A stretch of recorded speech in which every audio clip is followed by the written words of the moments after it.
1장 35절 그랬습니까? 네네. 네.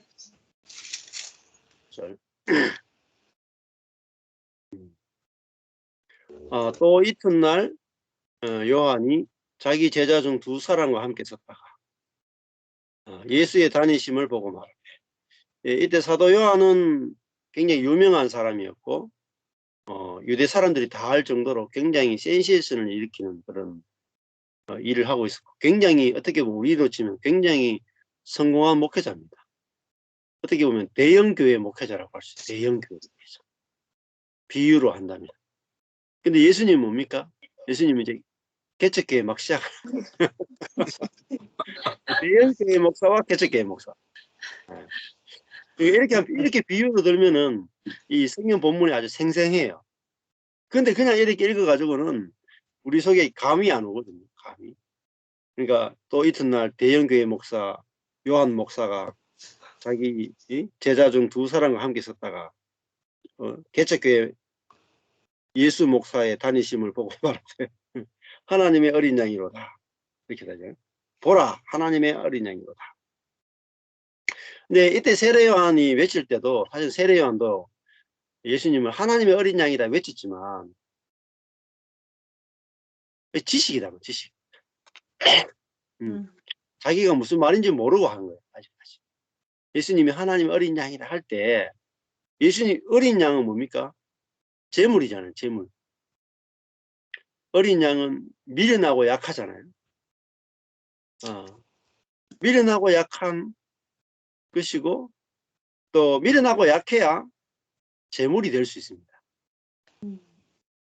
그러니까 재물이 돼야 하나님이 마음대로 쓸 수가 있거든요. 마음대로. 그러니까 다른 짐승들은 마음대로 못 씁니다. 안 끌려오거든요. 일단 잡히질 않아요. 사람 멀리 있어. 가까이 오지도 않아. 잡지도 못하고 끌고 갈 수 없어요. 주인이 마음대로 쓸 수가 없습니다. 주인 잡아못 보는데요. 사람이 마음대로 못 쓰죠. 근데 어린 양은 어때요? 사람이 마음대로 쓸 수 있는 게 어린 양. 어린 양은요, 사람이 다 쓸 수 있습니다. 약하고 미련하니까 도망가질 않죠. 도망갈 수도 없죠. 약하고 미련하니까 주인 곁에 딱 붙어 있죠. 그러면 주인이 양의 양의 뿔은 나팔로 쓰고, 그죠?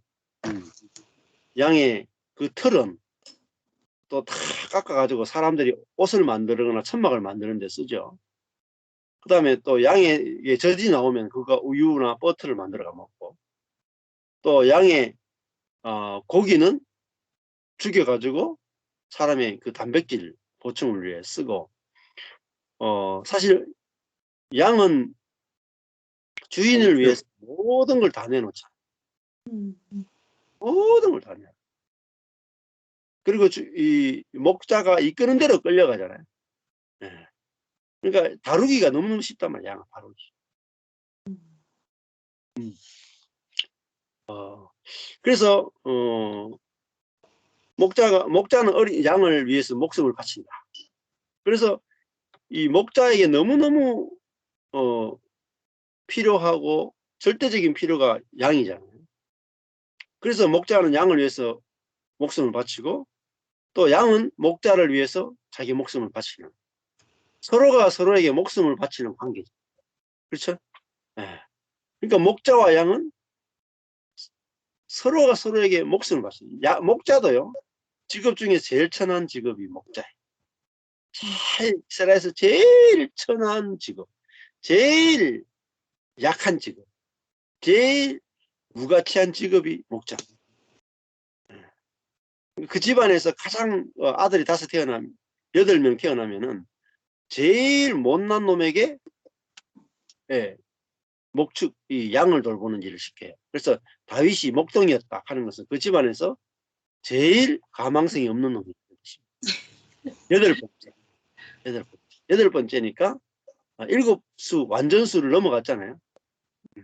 그러니까 관로 밖의 인물이다. 관로 밖에. 하나님의 역사는 어디서 시작되느냐? 8에서 시작돼. 8이라는 숫자. 7 완전 1에서 7 월화수목금토일 7일이잖아요. 7일 밖에 제8요일입니다. 제8요일. 그러니까 이게 인간 안 되는 것들이. 근데 그 8이라는 숫자가 부활이라는 거죠. 부활. 새 날이다, 새 날. 어린 양이, 예수님이 어린 양으로 와셨단 말이에요. 어린 양. 그런데 이번에 갔던 남원에 있는 그 누님도 이혼과 남편의 그 배신, 남편의 배신과 이혼과 그 암이 왔는데 누가 보더라도 절망이잖아요. 절망. 남편의 그 배신과 암이 한꺼번에 왔잖아요.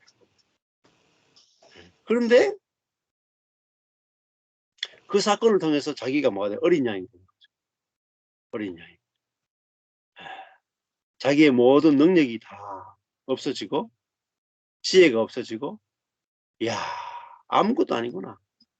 근데 그 자매님이 뭐 했냐면 기독교인인데 정치 운동을 했었거든요. 노동운동 뛰어들어가 막 하고. 그래서 인간의 노력으로 이 평등한 세상, 아름다운 세계를 만들 수 있다. 그래서 남편과 함께 이 평등한 세상, 아름다운 세상을 만들 수 있다라고 해서 최고봉까지 갔어요. 그 세 사람이, 남편과 아내와 아들이 이렇게 한 7개월인가 살았는데, 그 시골집에 들어가서 있었는데 아무것도 없어도 너무너무 행복했대. 아무것도 없어도. 그러니까 하나님이 없어도 너무너무 행복한 거야. 천국이 만들어져. 그리고 이제 불교 공동체에 들어가가지고 있었는데 거기서도 너무너무 행복해. 근데 너무너무 행복한, 하나님 없이도 너무너무 행복한 그 천국 같은 삶을 사는데 거기에 죄가 딱 들어왔다. 남편이 내가 다른 여자도 좋아해도 돼?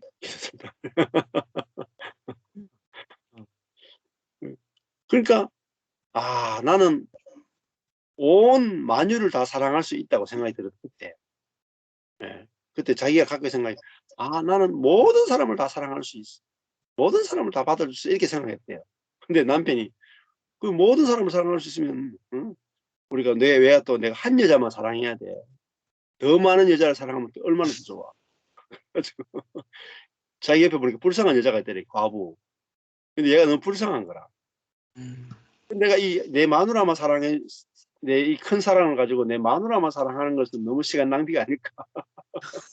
물론 그런 식으로 의식이 연결된 것 같아요. 그래가지고 이 여자도 같이 사랑하자.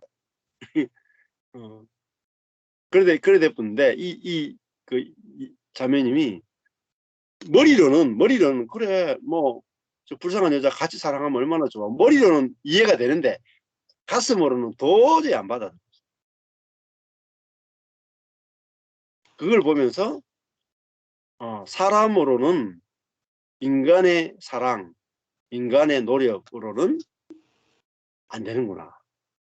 그러니까 정치 운동으로 들어가서 막 평등한 세상을 위해서 막 이렇게 하는 운동권 속에 들어가 봤는데 나중에 보니까 자기들끼리도 하나가 안 되는데, 자기들끼리도 하나가 안 되는데 무슨 하나된 세상을 만들겠어요. 그 몇 명이도 하나가 안 되는데. 그래서 이 자매님이 깨닫기를, 인간의 모든 노력은 결국은 자기가 옳다라는 거예요. 자기 남편도 평등한 세상을 꿈꾸며 자기 일생을 바치고 살아가는 사람인데 결국은 깊이 들어가니까 자기가 옳고 자기 마음대로 살고 싶은 거예요. 그래서 인간의 선함이 들어가면 안 된다는 거예요. 인간의 선함. 인간의 노력이 들어가면 오히려 하나님 나라가 되는 게 아니라 인간의 선함 속에 뭐가 들어있냐면 높아지고 싶은 자기중심성이 도구로 들어있다. 그래서 그 자매가 깨닫기를, 인간의 노력으로 만든 것은 전부 다 가짜다. 그걸 딱 봤답니다. 인간의 노력으로 만든 불교, 인간의 노력으로 만든 기독교, 인간의 노력으로 만든 정치, 인간의 노력으로 만든 학교는 전부 다 그 속에 자기가 옳고 자기가 높아지고 싶은 독이 다 들어있다. 그 다음부터는 이 자매는 내가 노력해서 내 인생을 건축하면 거기에 무조건 독이 들어있다. 그래서 어떻게 되냐면 닥치는 대로 살자. 주님이 이끄는 대로 살자. 그러니까 그게 독이 빠지는 거죠. 높아지고 싶은 독, 자기중심적인 독이 싹 빠지니까 너무너무 행복해. 그러니까 이제는 누구하고도 살 수 있는 사람이 돼요. 그러니까 그 자매도 주변에 이제 막 사람이 버글버글해요. 그 자매님도. 사람이 너무너무 바빠져요. 주변에 다 이 자매를 이제 좋아하잖아요. 그리고 그 보석에 있는 형제도 그래요. 주변에 다 사람들이 막 버글버글 그래요. 왜냐하면은 자기 노력으로 살거나 자기 경건으로 살지 않고 나는 아무것도 아니고 인간의 노력은 아무것도 아니고 주님이 이끄시는 대로 나는 따라간다. 이게 어리냐. 예수님도 하나님이 이끄시는 대로 따라가는 분이지 본인의 어떤 능력이나 본인의 어떤 것을 가지고 사는 분이 아니다. 자, 그런데 가보면은 자기는 아무것도 아닙니다 하는데 뭐가 나타납니까? 하나님이 연합되어서 하나님이 나타난다. 하나님. 그 어린 양은 결국은 자기는 어린 양인데 누구를 나타내냐면 목자를 나타내. 어린 양과 목자를 함께 연합되어 있어요. 이제 어린 양이면 어린 양만 나타내는 게 아니에요. 어린 양은 항상 목자를 나타내는 존재라. 자, 37절에 가보면은 두 제자가 그의 말을 듣고 예수를 쫓아가게 됩니다. 그런데 이것도 세례요한이 이 대형교회 목사가 개척교회 목사한테 보라 하나님의 어린 양이다. 저분이 진짜 메시아고 나는 그분의 신들매를 풀기도 감당치 못한다. 나는 망해야 되고 저분은 흥해야 된다. 이게 전부 뭡니까? 성령이 충만한 사람의 특징이 자기 중심성이 없잖아요. 그렇잖아요? 자기 제자를 자기가 기른 제자를 주잖아요. 우리 그냥 이거 뭐 제자 보냈다 이렇게 하는데 한번 해보세요. 삐똥쌉니다.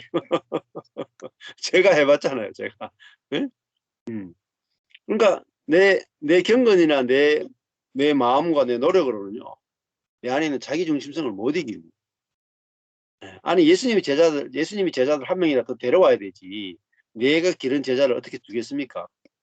피와 같은 제자를. 그런데 세례요한은 자기 제자 핵심 제자 2명한테 보라 하나님의 어린 양이다. 저분을 따라가야 된다. 나를 따르는 게 아니고 저분을 따라가야 된다. 이렇게 했단 말이에요. 그게 성령이 충만한 거죠. 자기 중심성이 없는 게 성령이 충만.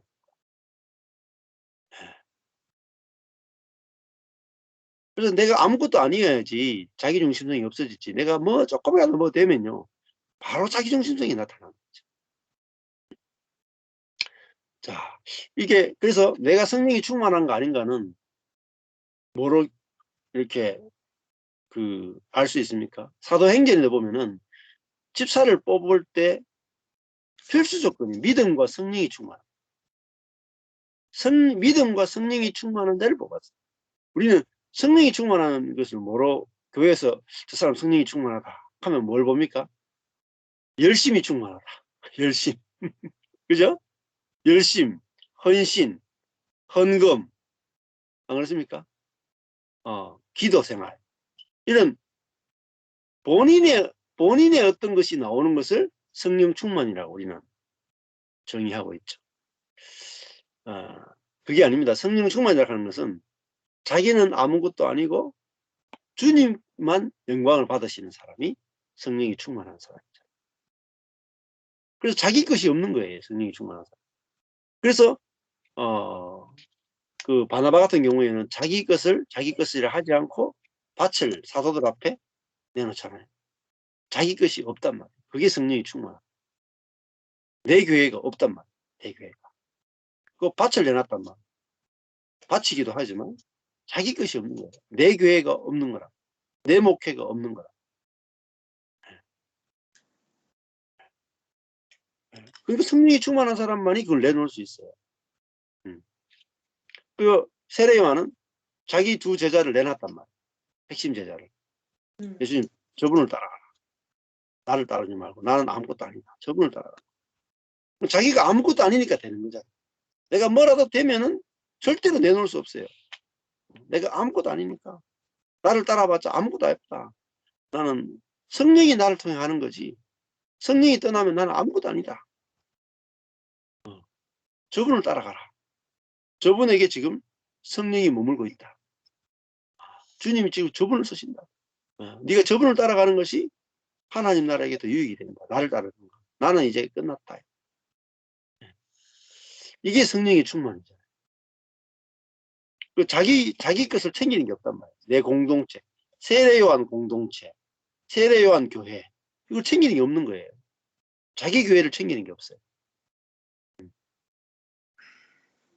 자, 38절에 예수께서 돌이켜 그 좇는 것을 보시고 물어가라사대 무엇을 구하느냐? 가로되 랍비여 어디 계시오니까? 랍비는 번역하면 선생이라. 자, 이들이 이제 따르기를 원했죠. 근데 39절에 보면 예수께서 가라사대 와 보라. 따라와 봐라. 그러므로 저희가 가서 계신 데를 보고 그날 함께 가니 때가 제 10시쯤 되었더라. 이렇게 돼 있죠. 10시면 하면 4시, 오후 4시쯤 되는 것 같아요. 예. 자, 그런데 이제 이렇게 해서 주 제자들이 예수를 따르게 됩니다. 40절에 보면 요한의 말을 듣고 예수를 좇는 두 사람 중에 하나는 시몬 형 베드로의 형제 안드레라. 예수님이 12제자 속에 들어가잖아요. 그죠? 예. 그러니까 예수님이 12제자 중에 한 명인 안드레는 세례 요한에 보내준 사람, 세례 요한의 제자였다. 예. 이렇게 연결되잖아요. 자, 이렇게 할 수 있는 게 하나님 나라입니다. 하나님 나라. 그럼 예를 들면은 제가 저희 교회에서 잘 기른 형제가 있어요.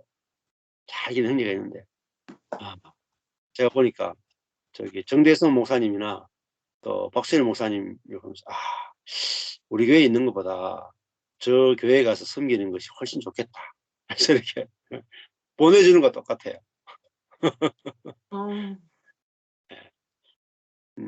그게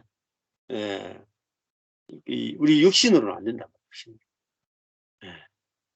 그죠? 우리가 성령으로 사는 것이 무엇인지 알고 실제가 될 때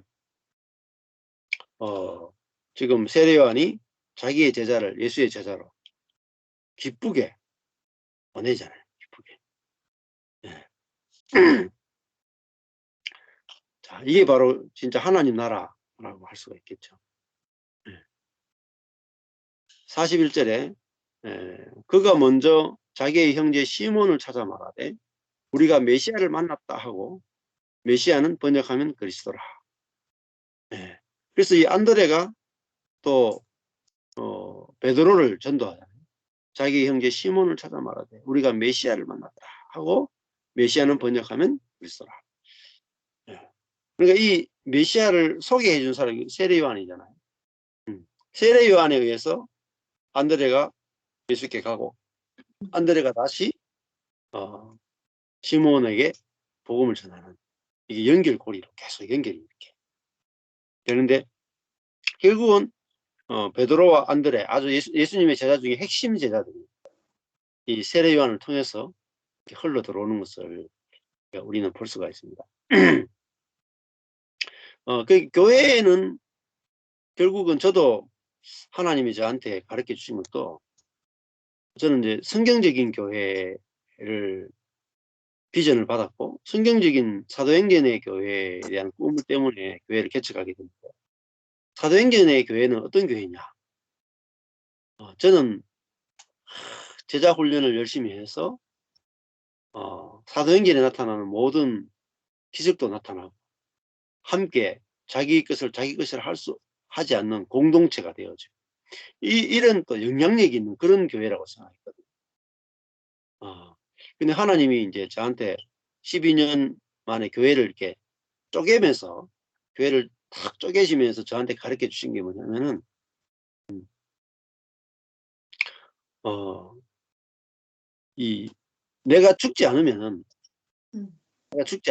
교회가 안 된다. 예. 그러니까 바로 그 교회가 죽지 않으면은 다른 교회를 살릴 수 없다는 거예요. 숫자가 많아가지고 이렇게 막 번식해서 벌려나가는 게 아니라, 우리 교회는 없어져도 된다. 다른 교회를 살리려면은 우리 교회는 없어져도 죽어도 된다 하는 그것이 그 복음이더라고요. 그래서 하나님이 이 교회의 본질을 저에게 가르쳐 주죠. 우리가 많아서 나누는 게 아니라, 저는 교회가 130명에서 한 300명 내지 1000명 정도 돼서 쭉 이렇게 나눠주면 좋겠다고 생각했어요. 나눌 생각이 없었던 게 아니에요, 저한테. 나눌 생각이 있었어요. 근데 하나님은 크지도 않은 130명 가면 쪼매나잖아요. 자립할까 말까 하는데, 근데 그 교회를 탁 쪼갈라 버리는 거예요. 그러면 저는요, 죽음이야, 죽음.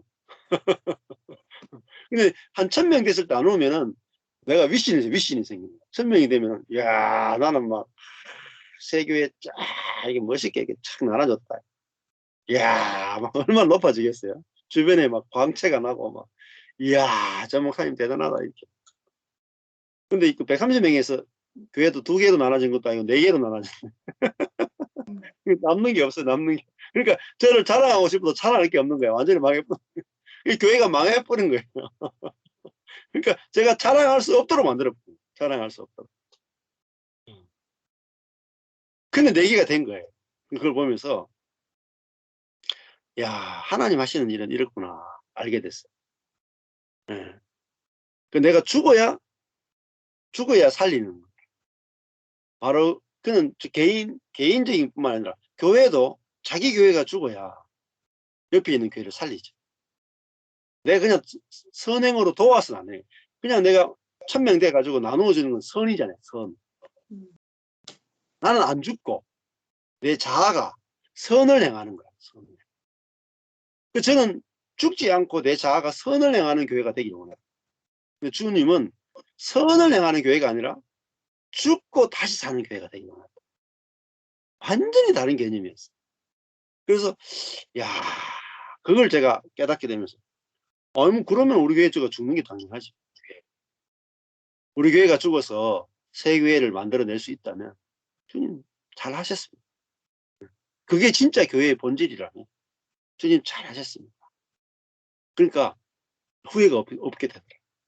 예. 그게 교회의 본질이기 때문에. 제가 딴 것 때문에 하는 게 아니라, 부흥하는 교회를 만들기 원했던 게 아니라 사도행전의 본질을 가진 교회를 원했거든요.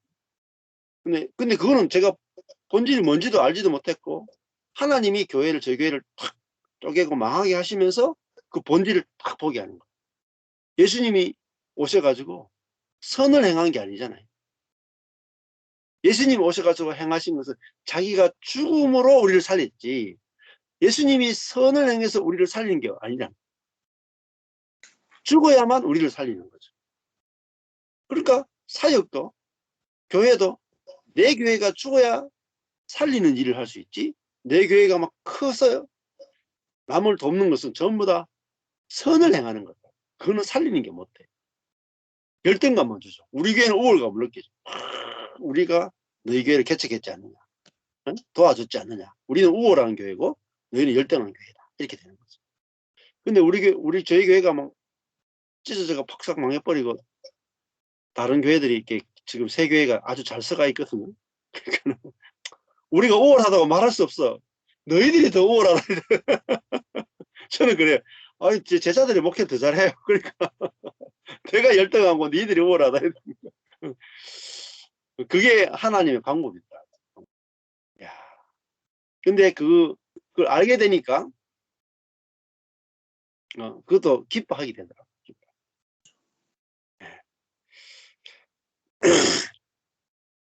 그 세례요한도 오늘 보면 자기는 점점 어떻게 쇠하잖아요. 네. 네. 쇠하여지고 예수님 쪽으로 모든 것들이 넘어가도록 하는데 그거를 세례요한이 기뻐했잖아요. 그게 진짜 성령이 충만한 사람. 그냥 뭐 능력의 성령 가지고는 안 돼요. 하나님의 뜻에 굴복할 수 있는 성령. 하나님께 순종하는 성령이잖아요. 자, 이것만 있으면은 이런 성령만 있으면 이게 생명이잖아, 생명. 내가 죽어서 남을 살리는 거. 이게 진짜 성령이잖아. 생명이 영. 이거 있으면 형제와 연합하는 건 너무 쉽잖아요. 근데 이게 기준이 됩니다. 이런 말씀을 잘 들어두셔야 돼요. 우리 인생에 이런 일이 꼭 일어나거든요. 근데 일어날 때 내가 말씀을 딱 정확하게 알고 있으면 아멘 하고 가거든요. 저는 몰랐기 때문에 아주 고통스러웠는데 이제 그 과정을 통해서 하나님의 뜻을 분명하게 이제 보게 됐습니다. 자, 우리는 뭐 개인적인 부분에서는 자기 부인이 잘 돼요. 이게 십자가 복음을 하는 분들도 개인적인 차원에서는 내가 죽고 그리스도가까지 가는데 더 나아가서 내 교회가 죽고 남교회를 살리는 부분까지는 아직 잘 못 가요. 그러니까 이게 개인적 차원과 또 교회적 차원 다르거든요. 근데 교회까지도 내 교회가 죽어서 남교회를 살리는 데까지 갈 때 이게 하나님 나라가 더 놀랍게 확장이 되거든요. 확산을 위해서는 죽고 부활하는 것이 있어야 돼요. 죽고 부활하는 거. 이거 없이는 확산이 안 되죠. 그래서 저희 교회가 죽으니까 내 교회로 확산됐잖아요. 저희 교회가 안 죽었으면 확산이 안 됐죠. 근데 저희 교회가 쫄딱 망하고 하니까 저절로 내 교회로 딱 확산이 됐어요. 내 교회가 지금 잘 자라고 있어요. 네. 그러니까 제 생각보다 하나님 생각이 훨씬 더 지혜로우신 거죠. 저는 뭐 아직 했으면 20년 해도 지금까지 교회 하나밖에 안 하고 있어요. 그러면 지금 이제 한 300명은 됐을 겁니다. 최소. 우리는 가만히 있어도 자연적 교회 성장이에요. 전부 다 젊은이라 가지고 안에서 다 연애하고 안에서 다 결혼. 지금 낳은 애들만요 100명이 넘어요. 그러니까 130명에서 애만 해도 230명. 그러니까 막 버글버글 하죠 뭐. 근데 하나님 그걸 원하신 게 아니라 우리가 죽어서 남을 살리는 그 일에 쓰기를 원하시고 그게 어린 양이잖아요. 어린 양은 죽어서 남에게 양식이 되고 죽어서 살리는 일에 쓰이는 게 어린 양입니다. 자, 그래서 그 과정에서 이제 안드레는 원래 뜻이 남자다운 남자다운. 이 안드레가 제일 먼저 예수님의 제자가 되고 그 다음에 시몬 베드로가 전도가 되게 되죠. 자, 결국은 이 복음도 보면 이렇게 관계를 통해서 계속해서 연결되어서 복음이 증거되는 것을 볼 수가 있습니다. 42절에 데리고 예수께로 오니 예수께서 보시고 가라사대 네가 요한의 아들 시몬이니 장차 게바라 하리라 하시니라. 게바는 번역하면 베드로라 이렇게 되어 있죠. 여기 보면은 이 요한의 처음에는 이 시몬은 요한의 아들이죠. 근데 게바는 하나님의 아들이죠. 존재가 달라지는 거죠. 시몬은 요한의 아들 시몬. 이게 자연인이단 말이에요. 아직 옛사람이단 말이에요. 근데 장차 게바라 하리라. 이름만 바꾼다는 뜻이 아니죠. 존재가 달라지잖아요. 존재가. 그러니까 반석이다. 반석. 하나님 나라를 세우는 반석이다. 베드로가 하나님 나라 건축하는데 건축의 돌이 되잖아요. 근데 그 베드로의 무엇이 하나님 나라를 건축하는데 돌이 될까요? 반석이 될까요? 예. 그럼 베드로의 연약함. 베드로가 예수님을 3번 부인하잖아요. 마지막에 가서. 마가복음 보면 베드로는 믿음이 하나도 없는 사람으로 계속 등장해요. 계속 사고 맞춰요. 그런데 네가 요한의 아들 시몬인데 장차 개발을 하리라. 그러니까 시몬을 개발로 만드시는 분이 누굽니까? 하나님입니다. 시몬이 스스로 노력해서 개발가 되는 게 아니에요. 네. 오히려 시몬은 강한 사람입니다. 강한 사람. 하나님처럼 된 사람입니다. 근데 게바는 부서져서 피조물처럼 된 사람. 가루가 된 사람. 자기의 경건, 자기의 열심이 완전히 다 깨어지게 돼. 십자가 앞에 가면 자기의 모든 것들이 다 깨어졌는데 그 순간에 뭐가 되냐면 게바가 되는 거죠. 게바. 하나님이 마음대로 쓰실 수 있는 사람. 아브라함으로 치면 99세가 돼요. 자기의 모든 것들이 끝나고 이제 하나님 마음대로 쓸 수 있는 사람. 그래서 그때 아브라함이 99세 때 아브라함이 되잖아요. 나이가 굉장히 중요합니다. 언제 아브라함이 되느냐? 99세 때 돼요. 99세. 시몬이 언제 개바가 됩니다. 시몬이 자연인이란 말이에요. 요한의 생명을 이어받은 시몬이잖아요. 그러니까 아담의 생명을 물려받은 시몬. 하나님처럼 되고 싶은 자기중심적인 예수님을 믿기는 믿는데 왜 믿어요? 예수님을 사랑하긴 사랑하죠. 뜨겁게 사랑하죠. 예수님께 헌신되어 있죠. 예수님을 3년 동안 같이 동고동락하죠. 그런데 속에는 왜 예수님을 쫓았습니까? 예수님 같은 사람이 되고 싶어서. 예수님처럼 능력 있고 예수님처럼 지혜롭고 예수님처럼 리더십이 있고 예수님처럼 세상을 변화시키는 그런 위대한 사람이 되고 싶은 게 뭐냐면은 시몬입니다. 그러니까 예수님이 십자가에 나는 죽으러 간다 할 때 시몬은 그 길을 알지 못하잖아요. 죽으러 온 예수를 한 번도 생각해 본 적이 없어요. 그러니까 위대한 예수만 생각했지 죽으러 온 예수는 한 번도 자기 개념 속에 없었다. 왜냐하면 시몬이기 때문에. 근데 십자가에서 자기는 내가 예수를 알지 못한다. 3번 이야기하다. 쉽게 하면 진짜 예수를 알지 못한 거죠. 예수님의 정체성이 자기와 똑같은 연약한 인간으로서 오직 성령으로 사는 분이라는 것을 한 번도 본 적이 없는 거예요. 근데 예수님이 죽고 부활하고 자기에게 성령이 왔을 때 비로소 예수님은 성령으로 사신 분이구나 알게 됐단 말이에요. 그러면서 본인도 내가 강한 자로 사는 게 아니라 내가 아무것도 아닌 자로 살면은 성령이 일하시는구나. 이렇게 해서 베드로는 자기 연약함을 기뻐하는 좋아 보이는 사람이 된 거죠. 그게 뭐냐면 베드로입니다. 그래서 그 베드로 위에 교회가 건축되는 거죠. 이 캐톨릭도 이걸 엄청나게 오해한 거죠.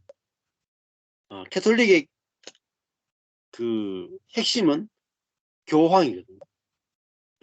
교황이 모든 캐톨릭 교회 전체를 다 지배하죠. 그 교황이 그래서 교황은 일반 신도들과 다른 하나님의 능력과 지혜를 위임받은 사람이라고 생각을 하잖아요. 그건 성경을 완전히 반대로 해석한 결과라고 할 수가 있습니다. 그래서 능력 있는 시몬이 능력 없는 게바가 됩니다. 이게 이름이 바뀐다는 거죠. 그래서 우리도 반드시 이름이 바뀌어야 돼요. 즉 존재가 시몬이 죽어서 게바로 되는 거잖아요. 이 길을 모든 사람이 이제 이렇게 우리도 이 길을 가게 돼 있다. 이렇게 볼 수가 있겠습니다. 자, 그러면 시몬은 능력 있고 하나님처럼 된 사람인데 하나님께 전혀 쓰임받지 못해요. 근데 게바는 십자가 앞에서 예수님을 3번 부인한 사람. 시몬은 예수님께 충성된 사람이잖아요. 헌신된 사람이에요. 그런데 예수님을 3번 부인한 이 게바가 쓰임 받는 거예요. 예. 게바는 이제 주님께 나갈 때 뭡니까? 자기의 경건을 갖고 나가는 것이 아니라 자기가 예수님을 부인한 것을 갖고 나가요. 시몬은 예수님께 자기가 헌신한 것을 갖고 나가는 사람. 그러니까 게바는 이제 어떤 사람이에요? 예수님을 3번 부인했기 때문에 자기 자신에 대해서는 자랑할 게 하나도 없어요. 자기 자랑이 끝난 사람. 자기 자신에 대해서는 아무 할 말이 없는 사람이 된 거잖아요. 그러니까 게바는 이제 양을 먹일 수 있는 사람입니다. 요한복음 마지막에 가면은 요한복음 결론이 뭡니까? 내 양을 먹이라죠. 요한복음 결론이 그거예요. 요한복음 끝에 베드로 이야기잖아요. 네. 요한복음 1장이 예수님이 그 베드로를 찾아와서 내 양을 먹이라, 내 양을 치라, 내 양을 먹이라. 이게 그 요한복음 21장의 결론입니다. 그러니까 요한이 요한복음 결론 베드로가 양을 먹이려면 어떻게 돼요? 본인이 양이 돼야 돼요. 양을 먹이려면은 본인이 본인의 연약함을 예수님을 3번 부인해야 자기를 부인하는 사람을 그럴 수 있어야 돼요. 내가 예수님을 3번 부인해야 제자들이 부인할 때도 그럴 수 있어. 그대로 받아줄 수 있는 거예요. 그게 양을 먹이는 거예요. 양을. 이 양이 각자 자기 보기에 옳은 대로 행할 때도 그럴 수 있어. 그게 뭐죠? 생명으로 다스리는 거예요. 본인이 넘어졌기 때문에 상대방한테 나도 그랬어. 내가 예수님을 3번 부인했는데 봐라, 내가 베드로가 됐잖아. 내가 예수님을 3번 부인하지 않았으면 내가 어떻게 베드로가 됐겠냐. 응?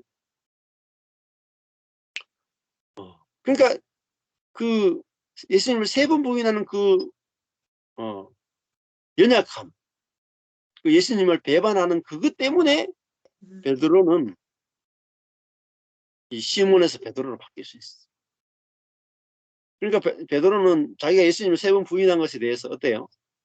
후회했을까요? 후회 안 했습니다. 후회 안 했어요. 자랑하고 다 자랑. 야, 내가 그때 부인 안 했으면 큰일 날 뻔했어. 야, 내가 그때 부인했기 때문에 부인한 나를 찾아오시는 줄을 봐. 그죠? 네. 부인했는데 주님이 찾아오잖아요. 찾아와서 내 양을 먹이라 이렇게 했다. 자기는 부인했는데 위임을 해버리잖아요. 주님은. 그게 복음이잖아요. 야, 그러니까 베드로가 그다음 복음 어떻게 전했겠어요? 제자들이 자기를 배신하고 자기를 부인할 때 그 제자를 찾아가서 오히려 위임한다. 그 연약함을 오히려 위임을 받는 기회로 만들어지는 거죠. 그러니까 자기가 받은 그대로 할 수 있는 거죠. 그대로. 그러니까 우리가 죄를 범하고 넘어지고 이게 문제가 전혀 안 돼요. 생명의 세계에 들어오게 되면. 예수님을 부인한 그것이 베드로에게는 가장 중요한 인생에서 가장 아름다운 순간입니다. 우리 그냥 객관적으로 생각하면 하다만 생각하면 내가 왜 그때 예수님을 부인했지? 부인하면 안 되는데. 근데 복음 안에서 보면 이야 그때 진짜 잘 부인했다. 그때. 응? 그러니까 자기는 부인했기 때문에 하나님께 이제 나갈 때 뭡니까? 자기의 연약함을 들고 나가고 또 하나는 감사를 들고 나가죠. 연약함과 감사. 이 두 가지만 탁 갖고. 예. 그러니까 우리가 이렇게 생각하면은 예수님을 부인하는 것조차도 축복이 되잖아요. 예. 그러니까 걱정할 필요가 없습니다. 옛날에 저도 신앙생활 할 때 우리 어릴 때 그러잖아요. 우리가 예수님 이 일제시대 때를 생각하면서 니 참 예수 안 믿으면은 믿을래 안 믿을래 칼 탁 갖다 놓고. 어? 예. 그래서 나는 이제 혹시 핍박이 오면은 말세에 핍박이 오면 내가 예수님을 부인하면 안 되는데 천당 못 가는데 이래서 그런 생각 많이 안 하셨어요? 어. 근데 이제 베드로 이야기를 제가 읽으면서 야 예수님 부인해도 되는구나. 부인해도 되는구나. 어. 예, 우리 은혜로 구원받지 내 이 의지력으로 구원받는 게 아니다. 예. 그러니까 얼마나 안타까운지 부인했는데 더 큰 놀라운 하나님의 그 은혜를 경험했잖아요. 오히려 가룟 유다가 예수님을 팔고 나서 자살해 버리잖아요. 예. 그러니까 가룟 유다는 오히려 태어나지 않았으면 좋았을 만한 사람이다. 이렇게 말씀. 왜냐하면 본인의 그 죄책감, 자기 의 때문에 자살하는 것도요. 능력이 없으면 자살 못 합니다. 아니 자살할 만큼 능력이 있잖아요. 저 같은 사람은 자살 못 해요. 능력이 없어 가지고. 자살 이게 이 주사 바늘도 못 찌르는 사람이 어떻게 내가 자살하겠어. 능력이 없어서 자살 못 하는데 능력하는 것 자살하는 것도 목숨을 탁 끊을 만큼 대단한 능력이 있어야 됩니다. 그죠? 예, 참. 능력 없는 게 참 감사하잖아요. 자, 그래서 시몬이 베드로가 된 것은 오직 은혜로 된 것이다. 하셨겠죠. 그래서 우리도 시몬이 베드로 되면 우리도 못될 사람 어디 있겠습니까? 그죠? 누구나 다 될 수 있다. 이게 복음이 아니겠습니까? 그러면 오늘 여기까지 하시면 될 것 같아요. 예.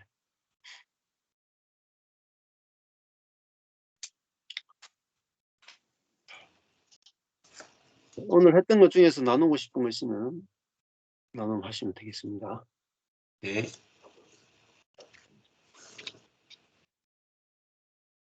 네. 나누고 싶은 거 없습니까?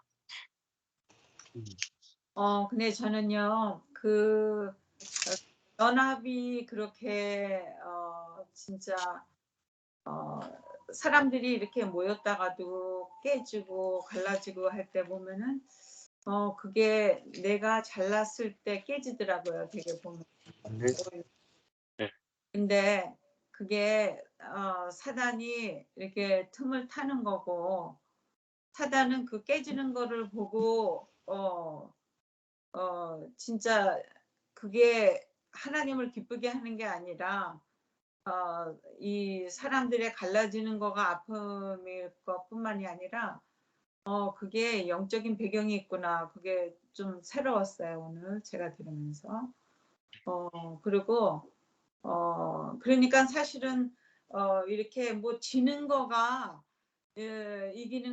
이기는 거라 그러면 좀 그렇지만 지는 거가 하나도 이게 시행될 게 없는 거가 뭘 이렇게 막 우기고 막 이러면 좀 져주는 거 그것도 되게 괜찮은 것 같이 지금 생각이 들었어요. 얘기 들으면서. 네. 그래서 결국은 모임에서는 연합이 깨지지 않게 가는 거가 그것도 참 은혜구나. 그리고 거기에 그런 마음이 있어야지 깨지지 않지. 사람들이 모인 곳에는 깨질 요소가 언제든지 일어나더라고요. 예. 그리고 오늘 그 목사님이 베드로 그러니까는 게바가 시몬은 자연인이지만은 게바는 주님이 붙여주신 건데 똑같은 사람이지만은 베드로가 3번 부인한 다음에 얻은 이름인데 그거가 이렇게 그런 사람들이 그러면은요 이렇게 누구든지 나도 마찬가지고 연약하고 부족하고 안 되고 힘든 거가 하나도 주님 안에서는 시험될 게 하나도 없는 건데 왜 그렇게 고민하고 순간 아프고 뭐 다 무너진 것 같고 그러는 거 이유가 하나도 없구나. 진짜 그리스도 생명 안에서는 연약할수록 굉장히 은혜의 길로 가는 거구나. 그거를 오늘 들으면서 되게 새롭네요, 저한테는. 그래서 그 세 번 부인한 베드로한테도 어떻게 주님이 와서 내 양을 치라고 그렇게 네. 할 수 있나. 근데 그게 진짜 세 사람이기 때문에 그런 부탁을 하신 거예요, 보니까. 그렇죠. 예. 어. 그러니까 우리가 말씀을 들을 때 좀 깨닫는 것 같고 아는 것 같아도 실질적으로 나를 필터해 보는 거는 내가 어려움 겪었을 때 뭐가 나오나 보아야지 맞는 거지. 네. 좋을 때는 다 괜찮아요. 다 아는 것 같아요. 근데 어려운 일이 닥쳤을 때 내가 어떻게 하고 있나 그때도 내가 주님 의지할 수 있는 그리고 주님을 부인하지 않는 그런 그 연약함 주님 아니면 안 됩니다가 굉장히 중요한 것 같은 생각을 했어요. 오늘 들을 때. 네. 맞습니다. 예. 어제 제가 또 만난 간증을 들었던 분이 있거든요. 네. 근데 어제 한 자매가 이제 조리사예요, 조리사. 어. 조리사인데, 그 조리사 중에 이제 제일 이제 책임자거든요. 근데 이 자매가 이제 사람들이 보니까 일을 제대로 안 해. 쌓이고 쌓여가지고 음. 폭발을 하는 거야. 사람들을 어. 모아놓고 자기도 모르게 폭발이 된 거야. 일을 막 똑바로 하라고 하면서 막 소리를 지르고 했어. 그 이제 집에 퇴근해가지고 집에 있다고 와 있는데, 생각해보니까 자기가 너무 부끄럽더래. 예. 그러니까 내가 이 복음을 아는 사람인데, 내가 진짜 이 사람들에게, 정말 생명을 내놔야 되는데, 내가 이 분노가 폭발해가지고, 내가 사람을 죽이는 사람이구나. 이렇게 이제 마음이 들어가지고, 회사 그 단톡에 자기가 글을 썼대, 밤에. 여러분, 죄송합니다. 제가 인간이 아직 덜 됐습니다. 내가 여러분한테 오늘 정말 여러분들에게 내가 큰 소리 치고 이렇게 한 것은 진짜 제가 잘못한 것입니다. 제가 오늘부로 진짜 달라지기로 제가 결심했습니다. 정말 죄송합니다. 이렇게 이제 단톡을 보낸 거야. 그러니까 이 자매는 이제 그 자기의 연약함을 내놓은 거죠. 자기의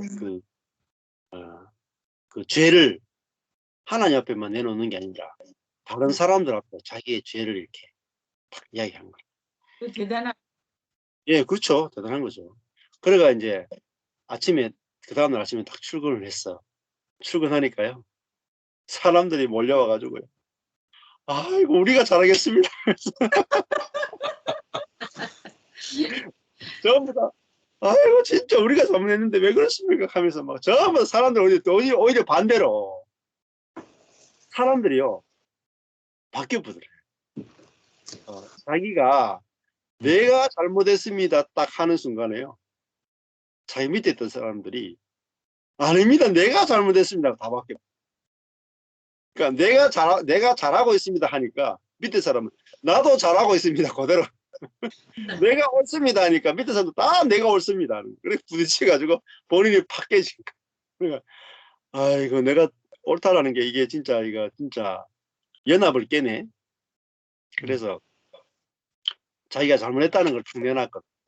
내놓으니까 다른 사람도 전부 다 자기 잘못했다는 걸 내놓은. 그래가지고 분위기가 하루 만에 완전히 분위기가 달라져 버려. 아멘. 이게 경건의 능력이에요. 멋있네요. 예. 그 우리는 가서 막 내가 막 참고 막 예수 믿으니까 선한 영향을 끼쳐야지 해가지고 막 참고 선만 내놓으려고 하죠. 그렇죠. 선을 내놓는 게 아니라 우리의 내가 당신들보다 오히려 더 못합니다. 내가 이렇게 성질 내고 분노하고 이게 뭐 예수 믿는 사람이라고 할 수 있겠습니까? 그러니까 예수 믿는 사람이 선을 내놓는 게 아니라 세상 앞에 자기의 죽음을 내놓는 거예요. 내가 당신들보다 나은 게 하나도 없습니다. 그걸 내놓으면은 세상에는 그걸 내놓는 사람이 없어요. 세상에는 다 자기 잘난 것만 내놓거든요. 그렇잖아요? 자기 옳은 것, 자기 잘난 것만 내놓거든요. 근데 세상에서 누가 내가 당신보다 훨씬 못합니다. 이걸 내놓은 사람 없습니다. 아무. 겉으로는 내놓을지 몰라도 속으로 안 내놔요. 다 내가 낫다. 그래서 내가 옳지. 이게 다 속으로 다 있어. 근데 제가 아무것도 아닙니다. 이거는 하나님 나라 안에서밖에 내놓을 데가 없어요. 그러니까 만나면은 얼마나 좋겠습니까? 예, 서로가. 그게 이제 하나님의 어린양. 자기의 연약함을 나는 이것밖에 안 됩니다. 내놔가지고 남을 살리자. 예, 자기는 죽고 자기는 자폭하고 남을 살려. 예. 근데 그렇게 해놓으니까 오히려 반대로요. 남을 살리고 나니까 그 사람들이 나를 살리잖아요. 예. 예. 죽음을 끝나는 게 아니라 반드시 부활이 있습니다. 예. 예. 또 나누고 싶은 거 있으면 나눔하시죠. 저는 제가 하려는 말을 전 목사님 조금 전에 다 얘기하신 것 같아서 그래요? 예.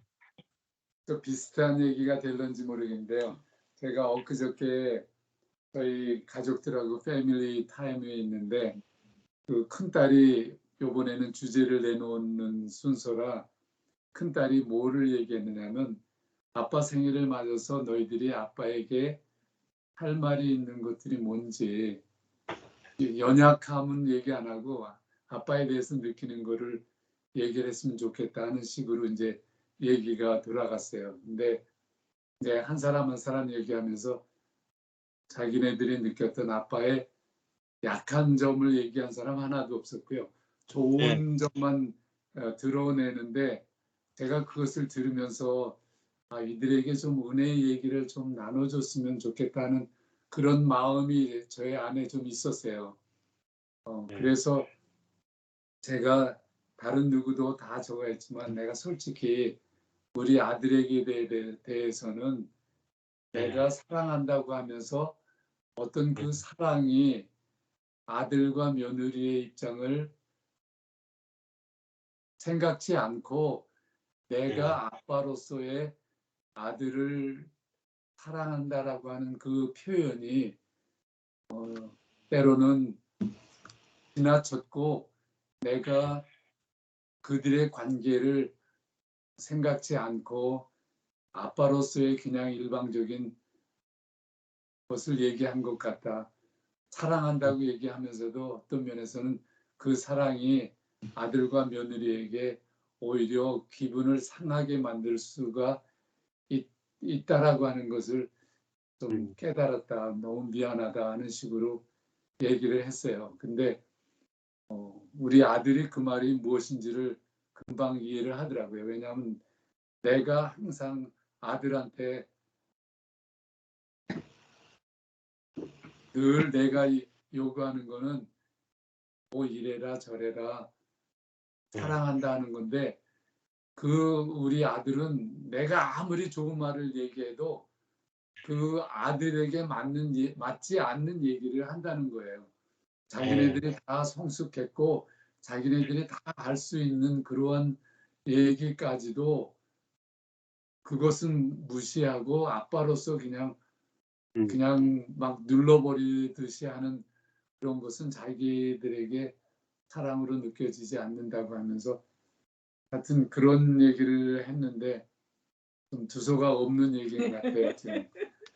그런데 좀 뭐 아니 그러니까는요 목사님 우리는요 우리 아들은 되게 이렇게 생각하는 게 우리가 막 언어로 표현 못하는 거를 걔는 잘 끄집어내요. 그래가지고 우리 목사님은 뭐 좋으면 그냥 덜컥 주고 써 그렇게 하고 뭐 이거 가져가 뭐 이런 식이야. 그러니까 왜 우리도 성인인데 아빠가 꼭 그렇게 해줘야 되냐고. 아빠는 뭐 아무것도 없으면서 아빠가 꼭 할 수 있는 사람처럼 그런다고 그거를 그렇게 얘기해요. 우리도 어렵고 아빠도 어렵고 그러면 우리가 서로 같이 이해할 수 있는 범위 내에서 해야지 꼭 아빠는 아빠 원하는 웨이를 해야지만 맞는 거라고 생각하는 거를 이해를 못해요. 그런데 그거는 있잖아요. 젊은 사람들하고 우리하고 세대 차이더라고요. 그 표현도. 우리는 그냥 일방 좋으면은 그냥 그렇게 해주고 싶은 거야. 근데 걔네들은 왜 해주는지, 해주는 게 좋겠니? 그렇게 물어봐서 서로 어떤 때는 반반씩 하기를 원하기도 하고 다 네. 다르더라고요. 네. 그래서 제가 우리 아들한테 말한 거는 아빠가 사랑의 표현을 어떤 때는 니네들하고 이해 안 되는 표현을 할 수 있어도 우리의 마음은 니네들이 그런 거를 좀 이해 안 될 때 있어도 우리는 중간에 어떻다고 설명하는 걸 잘 못한다고. 그래서 좀 이해해 달라고. 그러나 우리도 조금씩 바꾸고 있다고 그렇게 얘기했어요. 네, 그 더 구체적인 얘기는 제가 사실 그 우리 아들이 자기가 친한 친구가 이번에 결혼을 한대요. 그래서 그 결혼으로 해서 다음 우리 저기 박 목사님 댁하고 우리 같이 그 업스테이트 갔다 온 그 주에 토요일 날 저희들이 이제 화요일 날 내려오는데 그 토요일 날 롱아일랜드에서 친구가 그 결혼을 한대요. 그래서 우리 집에 오겠다는 거예요. 그래서 우리 집에 오면 참 좋다고. 그런데 결혼식이 토요일인데 토요일 날이면 롱아일랜드까지 토요일 날 가려면 상당히 트래픽도 많고 힘들 건데 이제 그런 생각을 하면서 결혼이 거기에서 있다고 하니까 제가 무슨 얘기를 하냐면 야 거기 가면 트래픽이 2-3시간은 걸릴 수 있는데 그렇다면은 그쪽에 어디 호텔을 잡아야 되지 않겠니? 그러면서 이제 제가 저기 우리 둘째 딸한테 누나한테 얘기한 거죠. 그랬더니 아빠 걱정하지 마. 내가 호텔 잡아서 필리비한테 그 알려줄게. 자기 동생이 좀 어려우니까 자기가 호텔을 다 어레인지 해준다는 거예요. 그래서 나는 잘 됐다 생각해서 너무 기뻐가지고 얘기했더니 우리 아들하고 며느리가 화를 내는 거예요.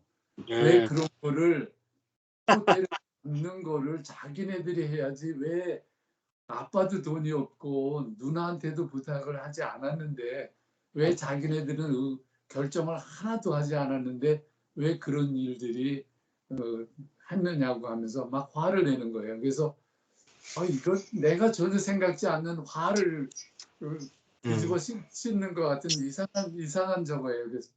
그래서 속으로 굉장히 나빴죠. 근데 그런 거예요. 저는 제가 사랑한다는 아들에게 좀 뭘 주고 싶은 생각으로 그렇게 했는데 그게 사랑으로 오지 않고 나에게는 막 화가 나가지고 그다음에 제가 기분이 굉장히 나빠졌어요. 이제 그런 아니 우리 아들이 화낸 거는 아니고요. 우리 목사님 화가 났죠. 내가 왜냐면 화냈지. 아들이 안 받아주니까. 네. 근데 우리 아들 생각은 그만큼 큰 거예요. 그래서 됐으니까 엄마 아빠가 그렇게 하는 거 아니고 누나 갖고 또 개입하는 게 아니고 이거는 나랑 뭐랜다고 해결해야 되는 거 아니냐고. 그러니까 그거 걔는 좋은 말 하고 싶은데 엄마 아빠가 안 받는 것 같으니까 이제 좀 더 높아진 거죠. 서로 얘기들이. 그러니까 저는 속으로 되게 감사하더라고. 오케이, 고해. 니네들이 그렇게 할 수 있으면 좋다고. 근데 사실 있잖아요. 이렇게 사랑의 표현은 이 과정의 중간에 어떤 의사소통도 굉장히 중요하더라고요. 저희는 그런 걸 안 받고 자랐잖아요. 근데 얘네들은 항상 대화로 서로 표현을 하고 살았으니까 우리하고는 너무 안 맞는 거예요.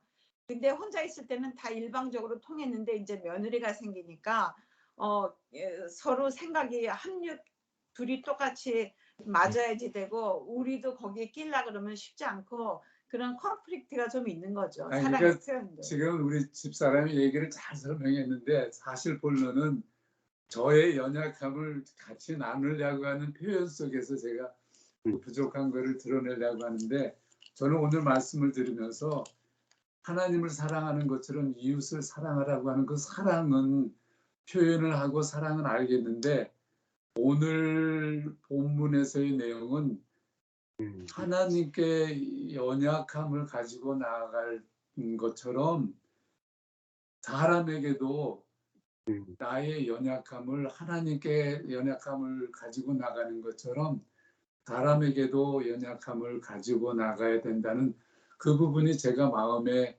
와 닿고 그 부분을 전 목사님 잘 설명해 준 것 같아서 사실은 그 얘기를 좀 구체적으로 좀 뭘 하고 싶었는데 저의 연약함을 어떻게 끄집어내서 표현을 해야 되는데 그게 잘 안 되는 것 같아요. 하여튼 잘했어요. 잘하셨어요. 하여튼 그 의도는 그랬습니다. 저의 아까 박 목사님도 연약함을 좀 어떻게 표현을 해야 되는데 그 연약함이 정말 그 어떻게 내가 가지고 있는 부부의 연약함이 사실 없었는데 그런 네. 부분들을 연약함을 끄집어내서 우리가 살려가는 그 잘못된 생각들이 우리에게 있다라고 하는데 저도 그런 표현을 좀 뭔가의 나의 연약함을 드러내고 싶었는데 그게 잘 표현이 안 되고 잘 안 된 것 같아요.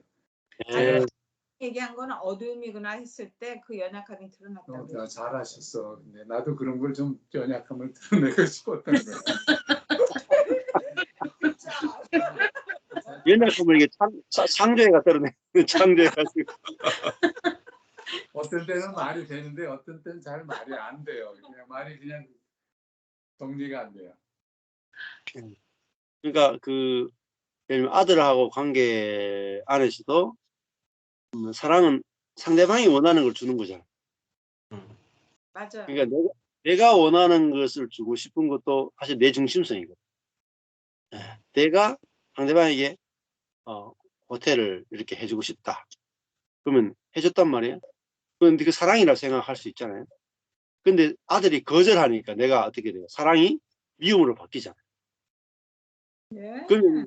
그러니까 사실은 그게 사랑이 아닌 거죠. 그러니까 사랑이라 하는 것은 아까 전에 내 중심적으로 행하는 게 아니라 상대방 중심으로 하는 거예요. 사랑이라니까요. 그러면은 내가 선을 행하더라도 상대방이 원하는 걸 해주는 거죠. 상대방이 아빠 그거 나 필요 없어요. 그러면은 내가 필요 없다라고 하는 그 상대방에게 맞추는 거죠. 그러면 필요 없구나. 필요 없는데 내가 주려고 했으니까 내가 좀 미안하네. 그게 사랑인 거잖아요. 그러니까 나는 주고 싶어도 주고 싶어하는 내 중심성에 맞추는 게 아니라 그 사람이 받고 싶은지 안 받고 싶은지 그 사람이 중심이 되는 거죠. 근데 그거를 우리가 이제 알게 되면은 내가 상대방에게 뭔가 주는 게 사랑이 아니구나. 상대방이 받기를 원하는지를 알아서 상대방이 받기 원하면 주고 상대방이 받기 원하지 않으면 안 주는 게 사랑이야. 주는 것만이 사랑이 아니라 오히려 안 주는 게 사랑이다. 그래서 이제 그런 것들을 우리가 이제 그게 상대방 중심적인 거잖아요. 그러니까 예를 들면은 그 문제로 제 아들하고 평생을 그 문제로 지금 생각해 보면 싸웠던 것 같아요. 근데요, 그렇죠. 목사님, 그런 거가 간단한 것 같아도요, 나 안에서 인정되는 거가 쉽지가 않아요. 그래서 그렇죠. 우리 아들이 저한테 이렇게 전화해서 얘기한 것은 자기네가 여기 왔을 때 너무 짧은 시간 오는데 엄마 아빠하고 행복한 시간 갖고 싶은데 그때 이 얘기가 나오면은 그때 서로 얼굴을 붉히고 헤어질 거라 이거야. 그렇죠. 그러니까 미리 이렇게 얘기를 하는 거라고. 엄마가 이렇게 이해해줘서 감사하다고 그러더라고. 예. 그래서 얘기는 일단 좀 됐어요. 예. 그러니까 그 내가 아들한테 뭔가 해주는 거, 그 선이잖아요. 일단 그게 사랑이 아닙니다. 예. 내가 내 감정으로 뭐 해주는 건요, 사랑이 아니에요. 선이에요, 선. 그걸 구분이 돼야 돼요. 내가, 예를 들면, 시몬 베드로가 예수님께 충성했잖아요, 3년 동안. 충성되게 따라다녔잖아요. 근데 그건 예수님에 대한 사랑이 아닙니다. 자기 선이지. 그러니까 내가 자녀를 사랑한다고 하는 것도 사실은 내 마음에서 좋으니까 하는 거잖아요. 그럼 싫으면 또 안 하게 되겠죠. 그래서 우리가 아까 이제 자기 중심적으로 하느냐 상대방 중심적으로 하느냐 그걸 가지고 이렇게 생각해 보면은 예를 들면 아들이 그냥 받기 싫대 그러면은 사랑이라는 게 뭐겠습니까? 네가 받기 싫은데 내가 주려고 해서 미안해. 이게 사랑이잖아요. 그렇잖아요. 아니 내가 주는 거 좋은 건데 왜 안 받아? 그러면 그거는 사랑이 아니고 이 폭력이 되잖아요. 폭력. 그러니까 우스갯소리로 이제 저희 집에 이제 재밌는 일이 있거든요. 밥 먹다가 밥 먹다가 아내가 자기가 밥이 양이 좀 많아. 그러면 저한테 한 숟가락 남았는 걸 제 입에 탁 갖다 물어보지도 않아. 물어보지도 않고. 이게 그냥 우스갯소리인데 그러면 제가 또 받아 먹거든요. 그걸 지켜보더니 우리 딸이 뭐 이렇게 먹다가 배가 부르거나 자기 들어. 그래서 아빠 드세요. 지 맛있는 거 줄게 아니라 지 먹다 남은 거 준다니까요. 어? 그러니까 저를 생각해서 주는 게 아니라 본인의 부담스러운 그런 게 주는 거예요. 그래서 그 사랑이라 하는 게 그 결핍이 있을 때는 결핍이 있어야 되거든요. 하나님도 우리한테 막 풍성하게 안 주시잖아요. 근데 그 결핍이 필요하기 때문에 결핍을 만들어주는 게 또 사랑이거든요. 근데 막 무조건 잘해주는 게 사랑이 아니라 네가 무엇을 원하는지 이야기를 하고 철저하게 상대방에 맞추는 거죠. 물어보는 거죠. 네가 이렇게 하기 원하니? 저렇게 하기 원하니? 내가 너를 따라갈게. 네? 나는 너를 뒤따라갈게. 네 뜻대로 해. 이게 사랑이지. 내 뜻은 야, 차 사주는 거야. 그러니까 이게 사랑이니까 너는 무조건 차를 받아. 그러면 그게 객관적으로 보면 사랑인 것 같지만 실제로 들어가면 사랑이 아닙니다. 폭력입니다. 그러니까 좋은 것도 폭력이다. 좋은 것. 그래서 우리가 줄 때도 마찬가지잖아요. 내가 만약에 교회 생활하는데 내가 돈이 1,000만 원 있다고 해서 저 사람이 가난한 사람한테 1,000만 원 탁 주면 사랑인 것 같지만 그 가난한 사람은 1,000만 원 받기 싫어해요. 자존심 상해요. 그러면 내가 안 주는 게 사랑이에요. 안 주는 게. 자존심 상한다면. 그러니까 우리가 어떤 선을 행하더라도 상대방이 원하는 걸 줘야 되고 또 이제 나로 치면은 이제 내한테 돌아와서 생각하면 내가 원하는 걸 받는 게 아니라 상대방이 원하는 걸 받는 게 또 사랑입니다. 아까 이제 아들로 치면은 아들은 그 호텔을 내가 하길 원했지 아빠가 주는 걸 싫어하잖아. 그죠? 그 아들의 자기중심성이잖아. 그렇잖아요? 아빠가 주는 사랑을 내가 거절하는 거야. 그게 사실은 그 아담이죠. 아담. 독립적으로 내가 뭔가 하기 원하고 내가 받아서 살아가는 존재라는 것을 인정하지 않고 내가 뭔가 해보겠다라고 하는 그런 독립적인 마음이죠. 그러니까 복음을 알아야 서로가 주고받는 것이 쉬워지잖아요. 예. 그러니까 내가 이 복음을 모르면은 주는 것도 어렵고 아빠는 지금 줘가지고 속상하고 아들은 또 안 원하는 걸 자꾸 주려고 하니까 속상하고. 그러니까 객관적으로 보면 그거 돈 있으면 저한테 주시면 제가 잘 받아요. 그러니까 어떻게 보면은 돈이라 하는 것은 주는 건 굉장히 좋은 거잖아요. 하는 굉장히 좋은데 우리 안에 자기중심성이 있어가지고 자존심이 있어가지고 이게 주고받는 것도 굉장히 어렵습니다. 복잡합니다. 복잡해요. 그래서 목사님 제가 그 다음에 이런 얘기도 했어요. 우리 아들이 그렇게 호텔을 일방적으로 아빠가 해주는 거에 대해서 너무 싫다라고 하는 거를 제가 받아들이면서 참 나는 너무 너희들의 입장에 대해서 잘 몰라서 내가 아빠로서 그렇게 해주고 싶은 마음 때문에 그렇게 했는데 내가 참 모든 결정이나 이런 거에 잘못된 것 같구나. 그러면서 그 다음 얘기를 제가 했는데 뭐라고 얘기냐면 내가 그렇게 이게 좋겠다 생각을 해서 내가 내린 모든 결정이 그렇게 거절된다면 이제는 앞으로의 나의 모든 결정이나 이런 것들은 내가 할 수 없다라고 하는 참 나의 부족함을 느낀다. 나는 더 이상 모든 너에 대한 앞으로의 어떠한 결정이나 이런 거에 대해서도 이제는 내가 아빠로서 어떤 것도 할 수 없겠구나 하는 식으로 제가 완전히 뒤로 물러선 듯한 그런 표현을 했어요. 그랬더니 아빠 그거는 또 그거 아니지 않느냐고 내가 얘기했지. 아니 사실 그거는 상황에 따라 다른 거고 그리고 또 서로 얘기가 그렇게 됐으면 그거를 받아들이면 그만이고 그리고 또 다음에 무슨 일이 있을 때는 그때는 또 거기에 맞추는 거고 하지 지금 이거가 이 아들한테는 내가 요만큼만 가야지 그거 필요 없는 것 같다고 내가 그랬죠 목사님한테. 네. 그래서 하여튼 지금 저게 뭐 제가 이게 지금 요번 웨딩 건에서의 이게 사실은 아닌 거예요. 저는 사실은 걔가 어려서부터 자랄 때 어떻게든지 좀 영향을 줘서 그 정말 모든 면에서 좀 하나님의 사람으로 더 나아가서는 풍성하고 또 하여튼 여러 가지를 그 아빠가 원하는 그런 것에 그 아들로 만들어가고 싶었던 그런 것들이 아마 있었던 것 같아요. 그래서 내가 하여튼 그 다른 누구보다 더 많은 사랑을 나는 준다고 생각을 했는데 그때마다 제가 마음을 굉장히 상처를 받았어요. 그렇죠. 아들로부터. 네. 그러니까 핵심이 아들한테 뭔가 잘해주려고 하면 안 됩니다. 왜냐면 그게 내 의거든요.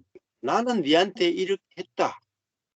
그런데 너는 내한테 왜 이렇게 하느냐. 이게 이제 내가 아들한테 잘해주는 모든 것들은 뭐로 쌓이냐면 내 안에서 자기 의로 쌓입니다. 내 선으로 쌓여요.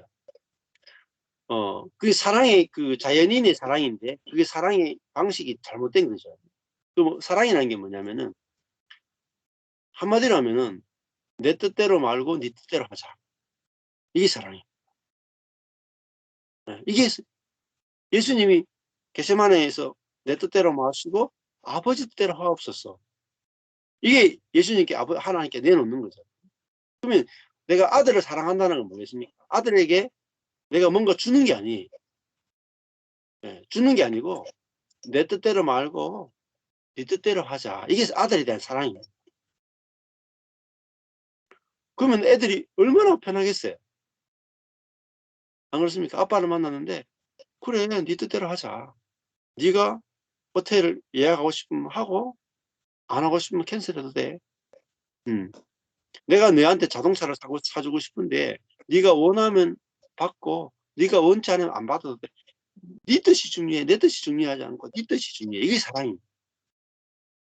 그러니까 성경적 개념의 사랑을 정확하게 이제 알면은 아들과의 관계가 그날 바로 회복돼요. 그러니까 내가 아들에게 선을 행하는 것은 그 내 뜻이거든. 내 뜻. 내 뜻이야. 내가 아들에게 이렇게 해주고 싶다. 이게 내 뜻이거든. 근데 아들은 나는 내 뜻이 아니에요. 나는 그렇게 아빠랑 관계 맺고 싶지 않아요. 자기 뜻이 있거든요. 왜냐하면 아담이 있기 때문에. 자기중심적 아담이 있기 때문에. 좋은 것도요. 싫어합니다. 그러니까 왜냐하면 자기에게 좋은 것보다 내 마음대로 살고 싶은 아담이 있는 겁니다. 그러니까 이 성령으로 살지 않고 있단 말이에요. 성령으로 살면은 자기 뜻이 없어요. 아버지가 주는 대로 받을 수 있어요. 근데 지금 내 뜻이 있다는 말은 내가 육으로 산다는 거예요. 그러면 지금 아들도 타락한 본성으로 살고 있는 거예요. 그러니까 내가 아무리 좋은 것을 줘도 아들은 자기중심적으로 해석하게 돼 있어요. 그러니까 그 아들에게 사랑을 줄 때 또 배우자에게 사랑을 줄 때 참 사랑은 뭐냐면은 내 뜻대로 말고 네 뜻대로 하자. 이거는 참 사람 안에서만 나올 수 있는 거예요. 그러면은 관계가 쉬워지죠. 근데 예를 들면 내가 아들한테 돈을 100만 원을 줬어요. 근데 얘가 안 받아요. 그러면 뭐가 나옵니까? 그 안 받는 행동에 대해서 옳으냐 그러냐가 나오잖아요. 판단이 그렇죠. 나오죠. 예. 선악이 나오잖아요. 그러면 죽어버려요. 관계. 상처가 돼. 그렇죠. 상처. 제가 상처가 아주 엄청나게 컸어요. 그러니까 내가 아들에게 주는 것은 선한 거잖아요. 그죠? 내가 아들에게 뭔가 도움을 주는 것은 선이거든요. 근데 아들이 안 받으면 뭐가 돼요? 안 받는 아들은 악이 돼요. 그러니까 선악을 먹으면 죽는다. 관계가. 상처를 주고받는 거예요. 그러니까 선을 주면 안 되는 거예요. 예. 줄 때조차도 뭐죠? 반드시 이게 네 뜻이냐 물어봐요. 뜻이. 그게 사랑이거든요. 네가 그걸 그러니까 네가 그걸 원하면은 하고 네가 원하지 않으면 안 해도 돼. 예. 그게 사랑입니다. 그래서 성경적 개념의 정확한 사랑을 안다는 것이 얼마나 중요한지 모르요. 안 그러면요. 지금까지 목사님이 아들을 향해서 얼마나 많은 선을 베풀었습니다. 그런데 그것들이 다 사랑을 목사님, 베풀었죠. 근데요, 그게 다 깨지는 사랑이에요. 깨져요. 맨날 그렇죠. 깨져. 이게 다 거짓된 사랑이에요, 사실. 예, 지금 다 근데 사실은 돈이 한 번도 안 들어요. 사랑은. 아들아, 네 뜻대로 하자. 돈 한 번도 안 들잖아요. 이래 쉬운데 왜 그 힘든 길을 가는지 몰라요, 우리가. 근데 모르면. 예. 그런데 네 뜻대로 하자고 할 때 제 마음속에서는 네 뜻대로 해보면 되는 게 아닌데 그거는 완전히 망하는 길인데 하는 예. 생각이 들게 듣는 거예요. 그러니까 내 뜻이라고 하는 것이 네 뜻보다 훨씬 더 다른 거고 그거로 갈 때 내가 하나님의 올바른 그 참 내가 된다는 그런 면이 굉장히 컸었던 것 같아요. 아니, 그러니까요, 아들이 다 알아요. 아버지의 그런 마음을. 예, 그러니까 그건 이제 선악의 지식이거든요. 요렇게 그것 때문에 엄청나게 싸웠어요. 예, 그렇죠. 그게 지식이거든요. 내가 니보다도 더 잘 알고 있고, 내가 니보다 더 옳다. 그게 선악의 지식이에요.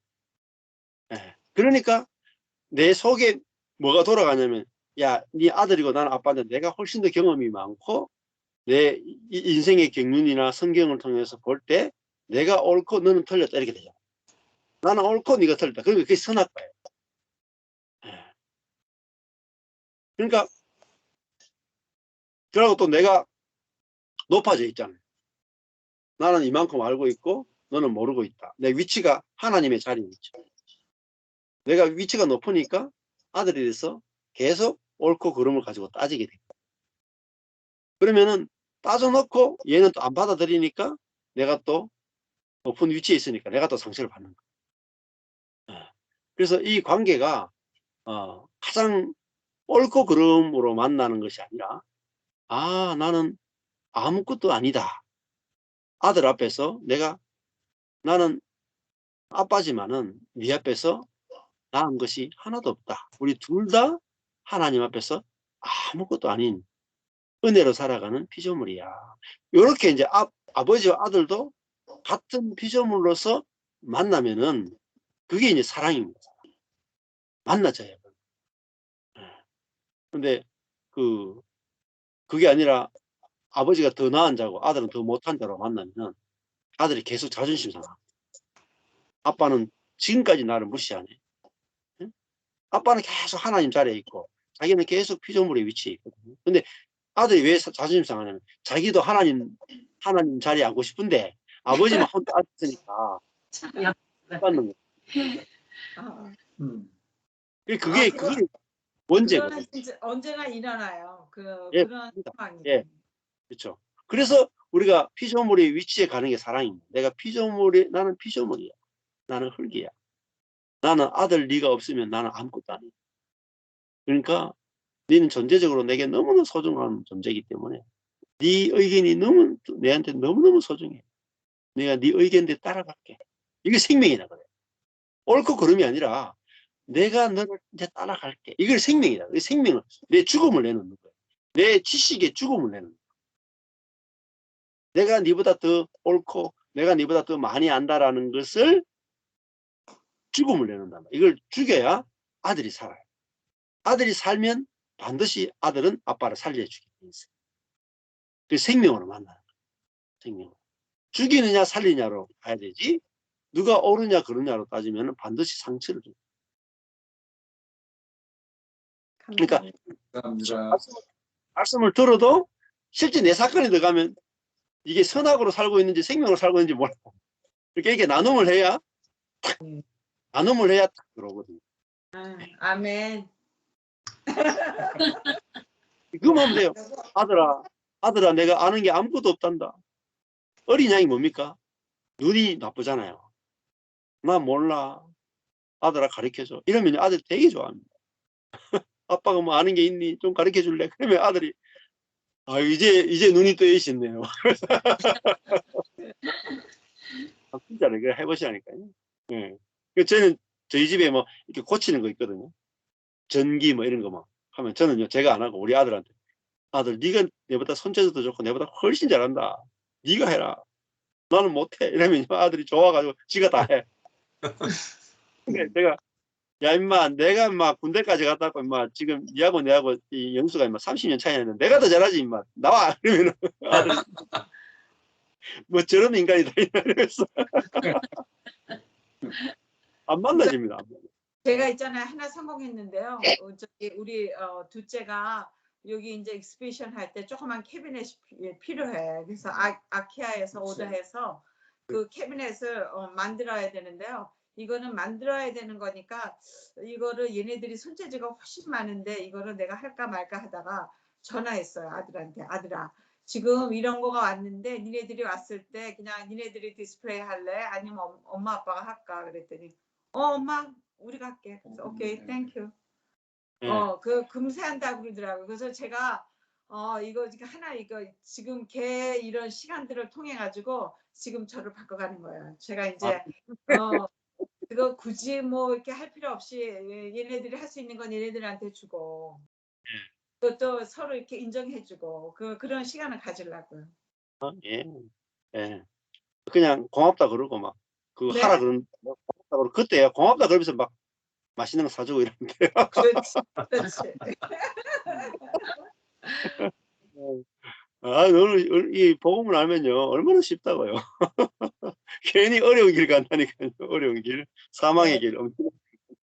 아니 그러니까요, 제가 우리 며느리가 한 번도 얘기 못 했었거든요. 얘네들 연애할 때. 근데 제가 있잖아요, 이렇게 며느리하고 지난번에 한번 한참 떠드는 것은 그냥 이렇게 한번 갔었기 때문에 걔가 좋아하는 거 내가 좋아하는 거 서로 이렇게 서로 뭐가 통했어요.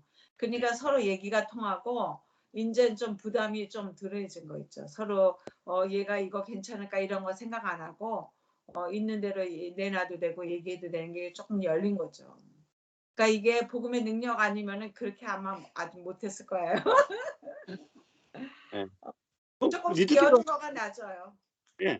네 뜻대로 하자 하면 쉬워져요. 너무 쉬워요. 네, 그러니까요. 내가 뭐 아는 게 있니? 며느라, 네가 똑똑하고 네가 하소 열등한 거 보니까 너무 좋다.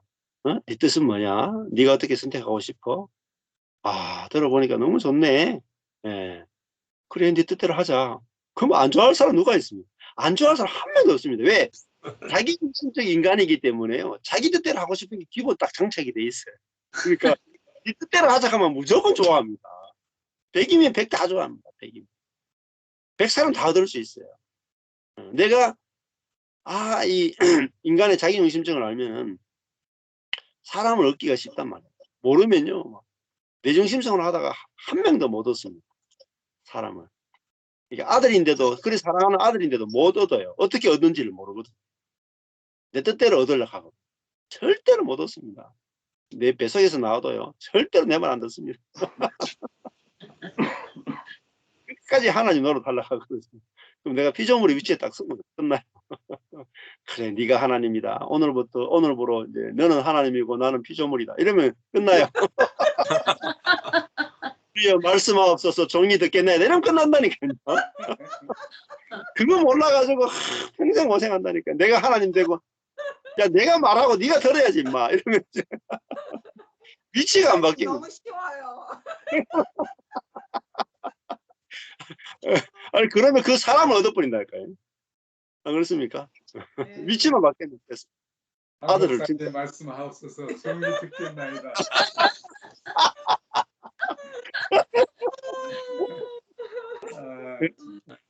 예, 아들한테 이렇게 하면, 아들아 말해라. 아빠가 오늘부터 받아 적을게. 이러고 끝나는 거예요.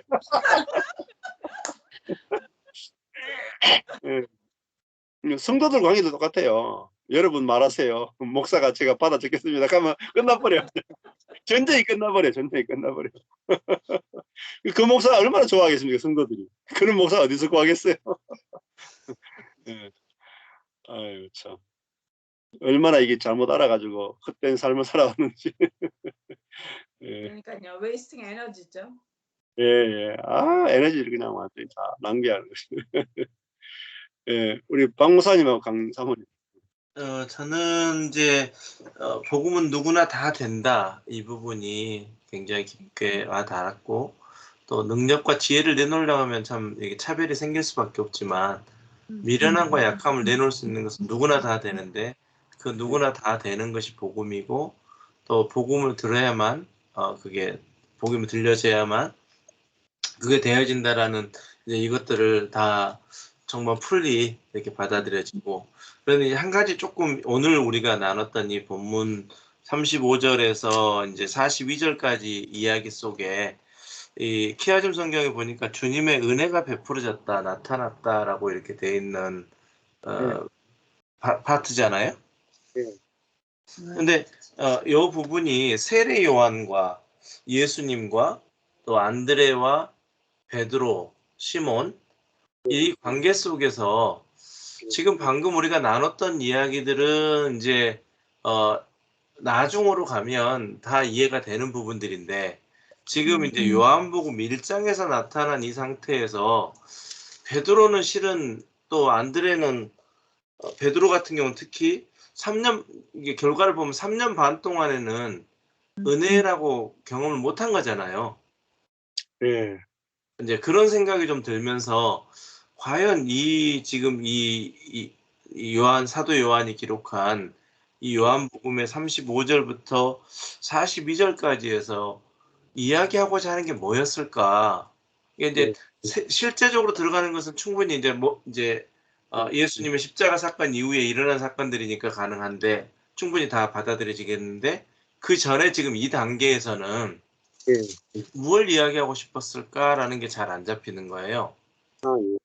네. 그 여기 이제 41절에는 메시아를 만났다 했잖아요. 그죠? 네네네. 네. 이 메시아가 어떤 메시아냐면은 그 옛 피조물을 새 피조물로 만드는 메시아라는 거죠. 예. 예수님이 우리를 어디서부터 구원하느냐 하면은 그 옛 사람으로부터 구원해서 새 사람으로 우리를 창조하는 메시아다 이렇게 볼 수 있겠죠. 원래 인자라는 말이 이 다니엘서에 보면 인자가 구름을 타고 온다. 그래서 자기 백성을 창조한다. 자기 백성을. 그러니까 그 인자라는 말 자체가 자기 백성을 만드는 그 메시아를 말하거든요. 여기도 41절에 메시아를 만났다. 그리스도를 만났다 하는데 이 예수님이 42절에 와서 너는 시몬인데 개바가 하리라.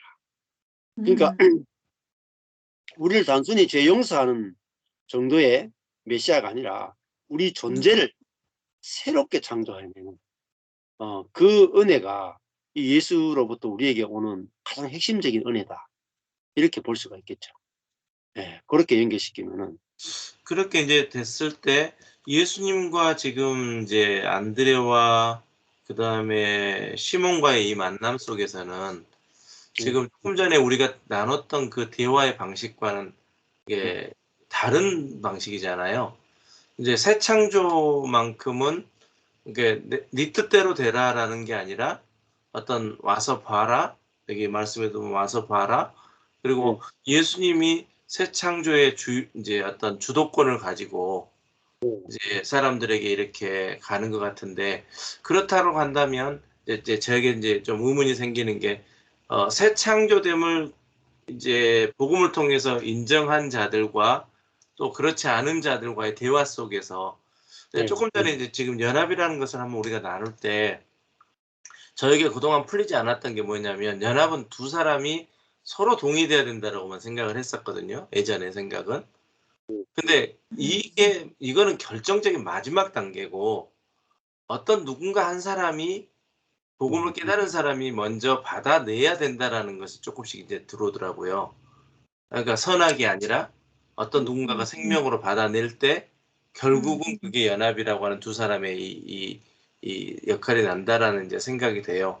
그래서 이제 요한복음 1장 이 시점에서 요 지금 예수님과 이 사람들의 만남과 지금 우리의 만남과 이 시점적으로 차이를 봤을 때 요 부분이 조금 이제 저에게는 좀 이렇게 본문 자체가 아까 나눴던 말씀이 클리어가 안 된 게 아니라 이 지금 이 시점에서 이 본문이 어떻게 하나님이 의도하실지에 거에 대해서 성령의 감동이 어떤 부분인지가 잘 캐치가 좀 안 돼서 조금 마지막에 정리하려고 하면서 어떤 의도일까? 어떤 게 분명하게 예수님의 그 은혜가 사랑이 나타난 것은 새 창조하시는 그 사랑이라는 것은 이제 들어오는데 여러 가지 이야기들과 우리의 지금 실제적인 삶과 약간 이렇게 좀 매치가 지금 현재로는 덜 된 느낌이 저에게 있어서 질문처럼 좀 예. 드리고 싶어서요.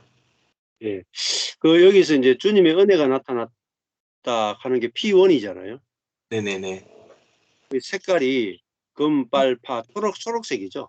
네네. 네. P1이 어디까지 가냐면은 P1이 51절까지 가는 거예요. 51절. 그러니까 35절에서 51절 전체를 합쳐가지고 주님의 은혜가 나타났다 이렇게 되거든요. 네. 네. 그러면 여기서 그 밑에 초록색 밑에 주황색이 있죠. 네. 네. 주황색이 Q죠, Q. Q인데 제목이 안 접혀 있죠. 네네. 네, 없어요. 예, Q가 어디까지 가냐면은 42절까지가 Q 돼 있죠. Q. 네네. 그리고 그 R이 밑에 42절 중간에 보면 R이 있어요. 그게 뭐 특징이라고 돼 있죠. 네. QR. 그다음에 43절이 또 그 46절까지 Q. 그리고 47절에서 51절까지가 R이죠. 제목이 특징이 이렇게 돼 있잖아요. 네. 예. 그러면은 그 요한의 아들 시몬이니 장차 개발하리라. 요게 이제 R의 특징인데 그럼 요거는 이제 사람 이름이 바뀌는 거잖아요. 네. 그렇잖아요. 네. 시몬이 베드로가 되는 거 이걸 지금 이야기합니다. 그러면은 자 그러면 Q 35절에서 42절까지가 Q단 말이에요. 그 여기는 뭐냐면 예수님이 그 메시아를 만났다 하는 이야기잖아요. 메시아. 어린 양으로 오셨고 예수님이 메시아로 오셨다. 그게 이제 Q고 R은 그분은 시몬을 개바로 바꾸는 분이란 말이에요. 그 다음에 다시 Q로 가는 거죠. 43절에서 46절까지. 예. 그러면은 나를 쫓아라 이렇게 되잖아요. 예. 43절에 나를 쫓아라 이렇게 되죠. 빌립을 만나 나를 쫓아라. 그리고 45절에 나사렛 예수다. 앞에서는 하나님의 어린 양이고 메시아다. 여기 보면은 나사렛 예수다 이렇게 했잖아요. 그런데 이 나사렛 예수에게서 무슨 선한 것이 나올 수 있느냐?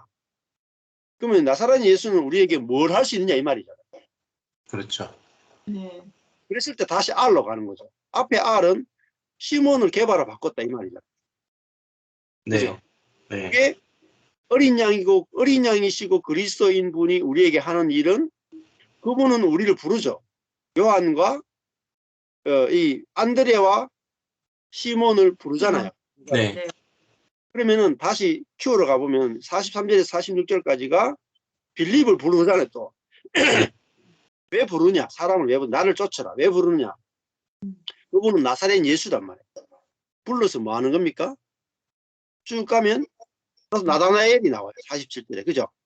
나다나엘을 부르는데 당신은 하나님의 아들이고 당신의 이스라엘의 임금이라고 그랬잖아요. 똑같죠. 그죠? 아까 전에는 어린 양 그리스도 했는데 여기서는 아들 임금 쭉 나왔는데 그럼 예수님 뭘 하느냐? 이보다 더 큰 일을 벌이라 했잖아요. 그러니까 하늘이 열리고 하나님의 사자들이 인자 위에 오르락내리락 하는 것을 볼 것이다. 했잖아요. 그러면 인자가 제가 뭐라 그랬어요? 인자가? 메시아. 네. 인자가 새 백성을 창조하는 사람이잖아요. 새 백성을 창조하는 메시아라고 했잖아요. 그러니까 이게 R이죠. R. 그러니까 이렇게 대칭을 가지고 보면은 우리가 뭘 말하는지 알 수가 있어요. 오늘 뭐 질문을 잘 하셨는데. 그러니까 첫 번째 42절의 R은 시몬이 베드로가 된다는 거잖아요. 맞죠? 네. 그 특징 옆에 시몬에서 시몬 화살표 베드로 이렇게 적어 놓으시면 돼요. 그다음에 47절에서 51절까지는 뭡니까? 인자. 그죠? 네. 더 큰 일, 인자 이렇게 적으면 되겠죠. 그러니까 하늘이 열린다. 하나님의 사자들이 인자 위에 오르락내리락 하는 겁니다. 그러니까 이 인자로 오신 예수를 그들이 보게 될 거란 말이에요. 인자로 오신 예수. 그 인자는 새로운 백성을 창조하는 거예요. 그 새 백성이 뭐겠어요? 시몬이 게바가 되는 거예요. 게바. 이게 큰 일입니다. 이보다 더 큰 일이. 네가 그냥 무화과나무 아래에서 내가 너를 봤다. 야, 이분이 어떻게 나를 봤지? 이 정도 수준이 아니라 인자를 네가 보게 될 거다. 인자. 하늘이 열리고 이 인자는 뭐죠? 하늘과 땅을 연결시키는 사람. 그죠? 하늘과 땅을 연결시키는 사람. 그러니까 사람 속에 사람이 하늘과 땅이 연합된 사람. 그게 인자란 말이에요. 근데 예수님이 그런 분이기 때문에 우리도 뭐죠? 하늘과 땅이 연합되는 사람을 만드신 거예요. 그게 더 큰일이다. 그러니까 이 본문에서 이야기하려고 하는 것이 아까 전에 QR 이렇게 해서 Q는 Q끼리, R은 R끼리 대칭을 해보면은 우리가 발견하지 못했던 메시지를 탁 이렇게 볼 수 있는 이게 대칭 성경의 맛입니다. 그러면 결론적으로 이제 우리가 좀 전에 나눴던 그 대화 속에서 먼저 복음을 깨달은 자도 하늘과 땅을 연결시키는 역할. 그렇다면 그 하늘과 땅을 연결시키는 역할은 우리 같은 경우는 당신 뜻대로 하십시오. 라고 했을 때 그게 하늘과 땅이 연결되어진다. 이런 쪽이 어떤 연결을 시켜도 되나요? 그러니까 당신 뜻대로 내 뜻대로 말고 당신 뜻대로 하십시오라는 게 뭐냐면 하늘과 땅이 연결된 사람이죠. 네. 이거는 이제 새 사람만이 할 수 있는 거예요. 네. 옛 아담은 내 뜻대로 하옵소서라는 것밖에 못하잖아요. 내 뜻대로 하고 싶다라는 것밖에 못하고 하늘과 땅이 연결된 새로운 피조물 게바는 당신 뜻대로 하십시오. 그러니까 시몬은 예수님 부르잖아요. 십자가 달리에 내가 죽고 사흘 만에 부활해야 됩니다. 이렇게 가이사랴 빌립보서 이야기하니까 예수님 이거 좀 보시죠. 화장실 뒤로 좀 보세요. 정신 좀 차리세요. 지금 로마로부터 우리를 구원하러 왔는 분이 지금 정신이 왔다 갔다 해가 되겠습니까? 에? 십자가 죽는다고요? 말이 됩니까? 그러면서 선한 거잖아요. 베드로 입장에서 보면 예수님에게 굉장히 선한 걸 주는 겁니다. 안 그렇습니까? 그렇죠. 예수님 십자가 달리기 말이 됩니까? 달리면 안 되죠. 로마를 정복하고 하나님 나라를 건설해야 되죠. 그러니까 시몬 베드로는 주님께 선한 걸 주려고 했어요. 사랑을 주려고 했단 말이에요. 근데 그 선한 것과 사랑 속에 뭐가 들어있어요? 자기중심성. 사단이 들어있단 말이에요. 그래서 예수님이 사단아 물러가라 이렇게. 그러니까 나도 내 안에서 누군가에게 선을 베풀 때 그 안에 사단이 있다는 사실을 아세요. 사랑을 베풀 때도 사단이 있을 수 있다는 걸 생각하셔요. 예수님이 그 선한 베드로 보고 사단아 물러가라 이렇게. 너는 나를 넘어지게 하는 자다. 사단은 뭘로 넘어지니까 선으로 넘어지게 한다. 그러니까 베드로가 해야 되는 게 뭡니까? 예수님이 나 십자가 달려 죽는다. 사흘 만에 부활한다 하면 뭐라고 해야 됩니까? 예수님을 정말 사랑한다면? 원하시는 대로. 나도 함께 죽겠습니다. 당신 뜻대로 되어지기를 원합니다. 네, 당신 뜻대로 되어지. 근데 당신 뜻대로 되면 베드로는 어떻게 됩니까? 쪽박 차죠. 지금까지 3년 동안 성공하려고 쫓아다니는데 예수님이 죽으면 자기 쪽박 차잖아요. 그러니까 사실은 베드로는 예수님을 사랑한 게 아니라 자기를 사랑한 거예요. 자기가 쪽박 차기 싫다. 3년 동안 내가 헛고생하겠다. 예수님 죽어버리면 자기 인생도 죽잖아요. 예수님을 사랑한 것처럼 보이지만 베드로는 예수님을 사랑한 적이 한 번도 없어요. 자기를 사랑했지. 그게 뭡니까? 사단에게 속았다. 내가 예수님을 사랑한다고 생각하는 그 자체가 속은 거예요. 어떻게 보면 조금 전에 목사님이 내가 아들을 이렇게 사랑한다 하는 게 뭐예요? 내가 속은 거예요. 같은 거예요. 같은 거. 이게 같은 거로 보여야 내가 아들을 사랑하려고 하지 않게 되고, 뭡니까?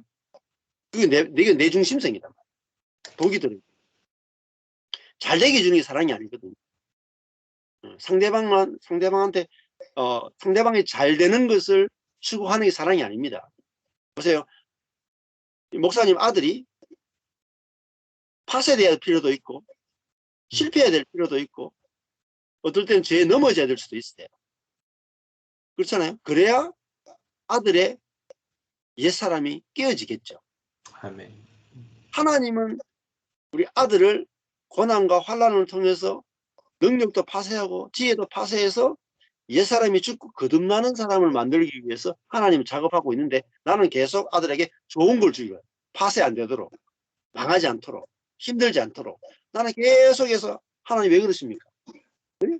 내 아들인데 손 떼세요. 그래서 나는 계속 좋은 것만 주는 거예요. 하나님하고 내가 계속 다툰다니까.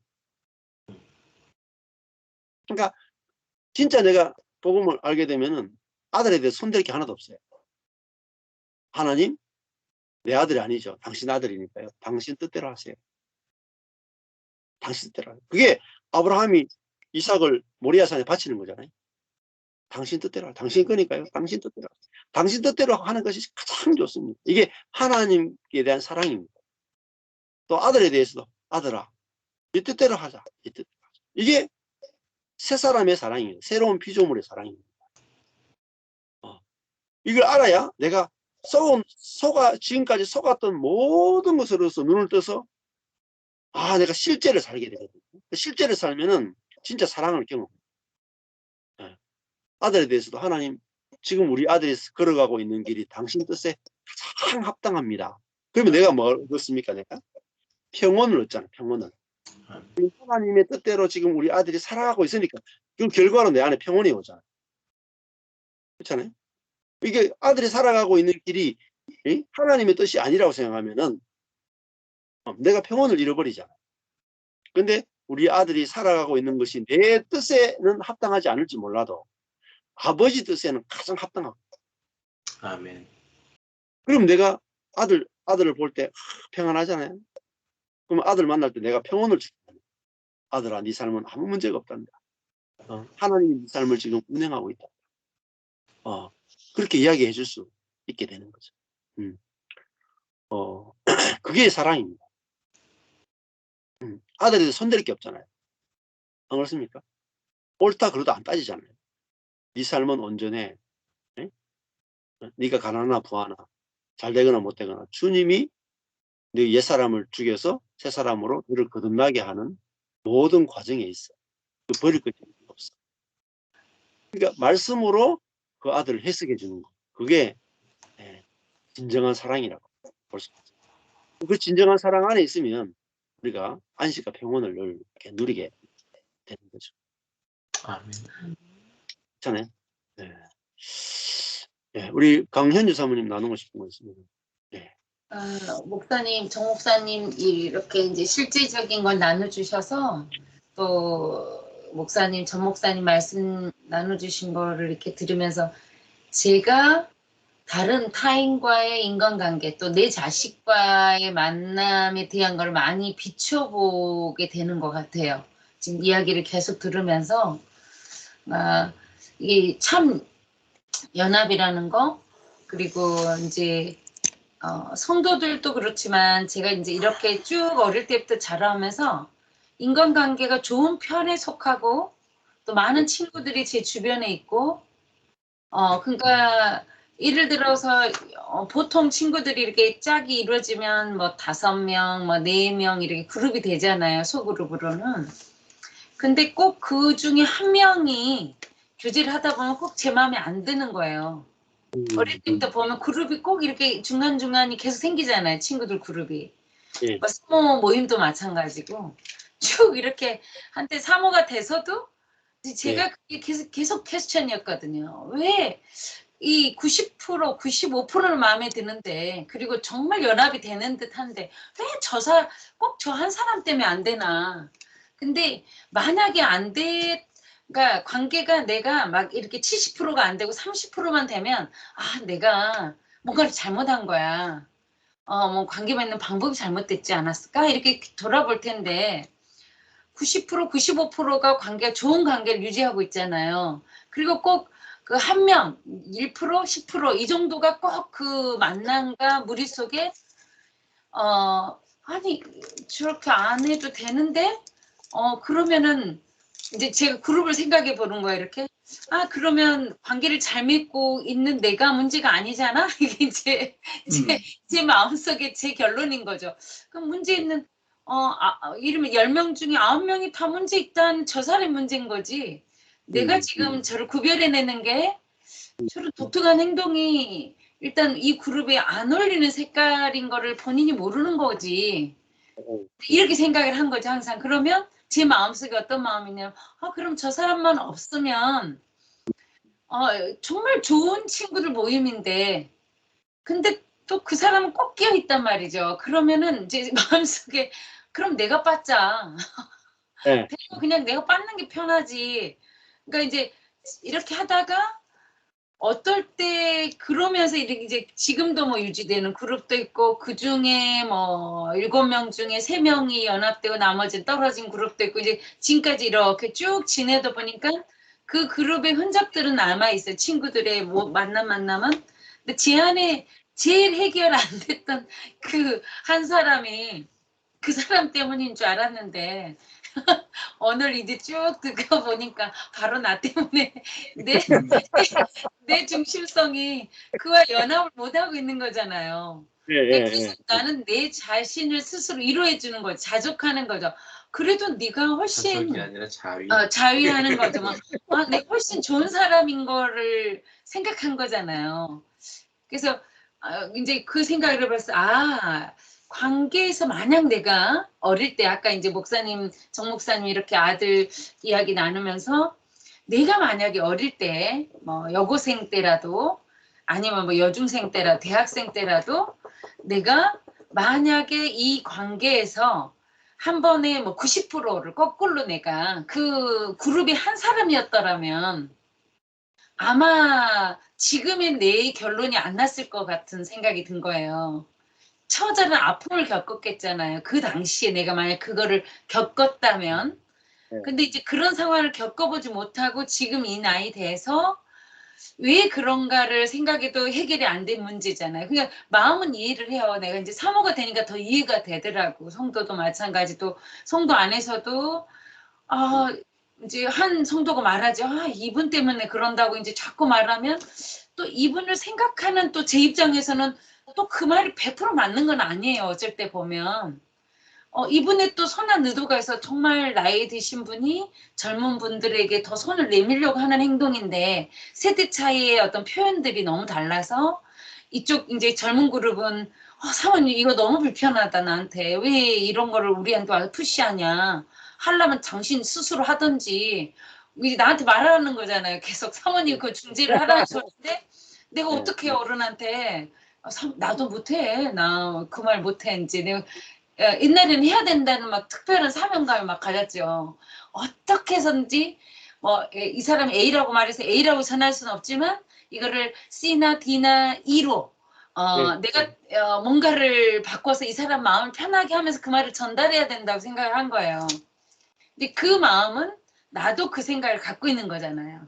그렇죠. A라는 사람의 의견을 내가 동조하기 때문에 이거를 어떻게든지 변해서 이 사람 마음은 안 상하게 하려는 어휘를 쓰거나 행동을 하겠지만 의도는 똑같이 전달을 하고 싶다는 거잖아요. 저를 보면.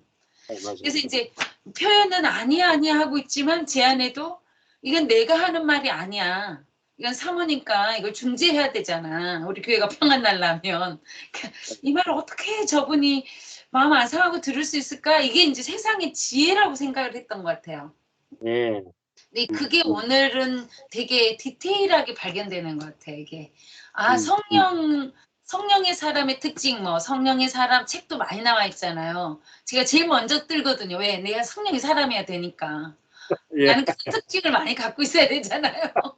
그렇죠. 책을 읽어도 그런 책을 빨리 고르게 되더라고요. 이제 남편 책이 이렇게 쭉 있으면 제 눈에 확 들어온 책이 나를 끌어당기는 책이 내가 지금 원하는 거잖아요. 보통 이렇게 쭉 제목을 보면. 근데 내가 성령에 속한 사람으로서 정말 성령이 임해서 그거를 나도 모르게 스스로 하면 아까 목사님 말한 영광을 나타내는 자, 사단을 머리를 밟는 자가 될 텐데 그 특징을 내가 알아서 그 행동을 내가 하고 싶은 거죠. 예, 그렇죠. 그걸 옷 입고 싶은 거야. 내 걸로 가져오고 싶으니까. 근데 오늘 성령의 사람의 특징 1번이 내 제자를 보내라 이렇게 보내는 건데 중심성이 없다는 건데 거기에 내가 나랑은 할 수 있을까 지금 이제 내가 애써서 키웠는데 옆집에 좋은 선생님 맞다고 간다 그러면 이게 잘 생각하셨습니다. 당신 뜻대로 하세요. 이게 되겠나? 예. 이 생각을 순간 이렇게 제가 생각하면서 자기 연약함과 무력함과 불경건함을 내어놓을 수 있다는 것은 거저 진짜 우리 인간의 본성으로는 할 수 없구나. 그게 되게 많이 깨달아지고 어릴 때 친구나 제 친구 관계에서 그 한 명을 내가 용납할 수 없었던 게 내 안에 내 중심성으로 내가 더 옳고 바르고 그리고 더 일단은 높은 자리에 내가 있었다는 게 또 좀 더 선명해지고 연약한 그와 연합을 못하는 게 정말 그의 입장이나 그의 편이나 그의 뜻을 따르려고 한 마음은 1도 없었구나.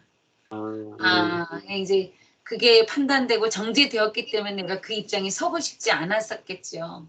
근데 이제 그게 조금 더 선명하게 보면서 이게 우리의 연합을 인간관계에서 이게 많이 깨어졌던 그 부분이고 내가 놓아버리고 싶었던 그 부분이구나. 그게 사단이 사실은 그와 연합을 할 수 있는 그리스도의 사랑과 생명이 흘렀다면 사단의 머리를 밟는 건데 결국은 테스트의 딱 마지막엔 항상 걸린 거잖아요. 내 뜻대로 하려니까 무조건 걸리는 거죠. 사단이 내 힘과 에너지를 낭비하게 한 거죠. 내 인생 낭비하게 하는 시간. 또 그렇게 하지 못한 나를 보고 제가 집에 돌아오면 맨 정죄하잖아요. 그래서 제가 제일 자주 쓰던 말 너는 왜 언제 사람이 될까 내가. 왜냐면 그게 안 된다는 거야. 내가 하고 싶은 그 행동을 나는 알고 있는데 그게 내 마음으로 용납이 안 되니까 내가 언제 사람 되지? 그래서 여보 하나님 참 바쁘시겠다. 강현주 사람 만들려면 참 바쁘시겠다. 내가 이제 그러고 막 웃고 그랬는데 이제 오늘 조금 더 이 말씀을 통해서 또 정 목사님 이렇게 쉐어해 주시는 그 말씀 통해서 관계에 대한 연합과 자기중심성 그리고 생명을 내어놓을 때 그 생명을 살리고 또 그 생명이 되려 나를 살리는 이게 이제 그게 사실 연합이고 융하고 하나님의 사랑이겠구나 이런 게 이제 좀 더 구체적이고 디테일한 복음으로 더 들어오는 시간인 것 같아요. 오늘 뭐 정 목사님이 삶을 잘 나눠주셔가지고 오늘 확실하게 공부가 됐습니다.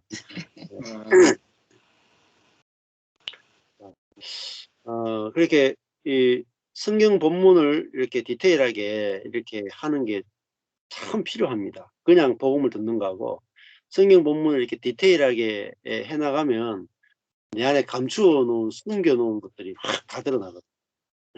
근데 그렇게 할수록 그 부분에 이제 생명이 뿌려져서 생명이 자라게 되거든요.